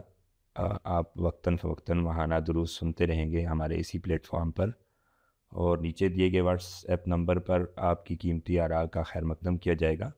اس کے ساتھ ہمیں اجازت دیجیے،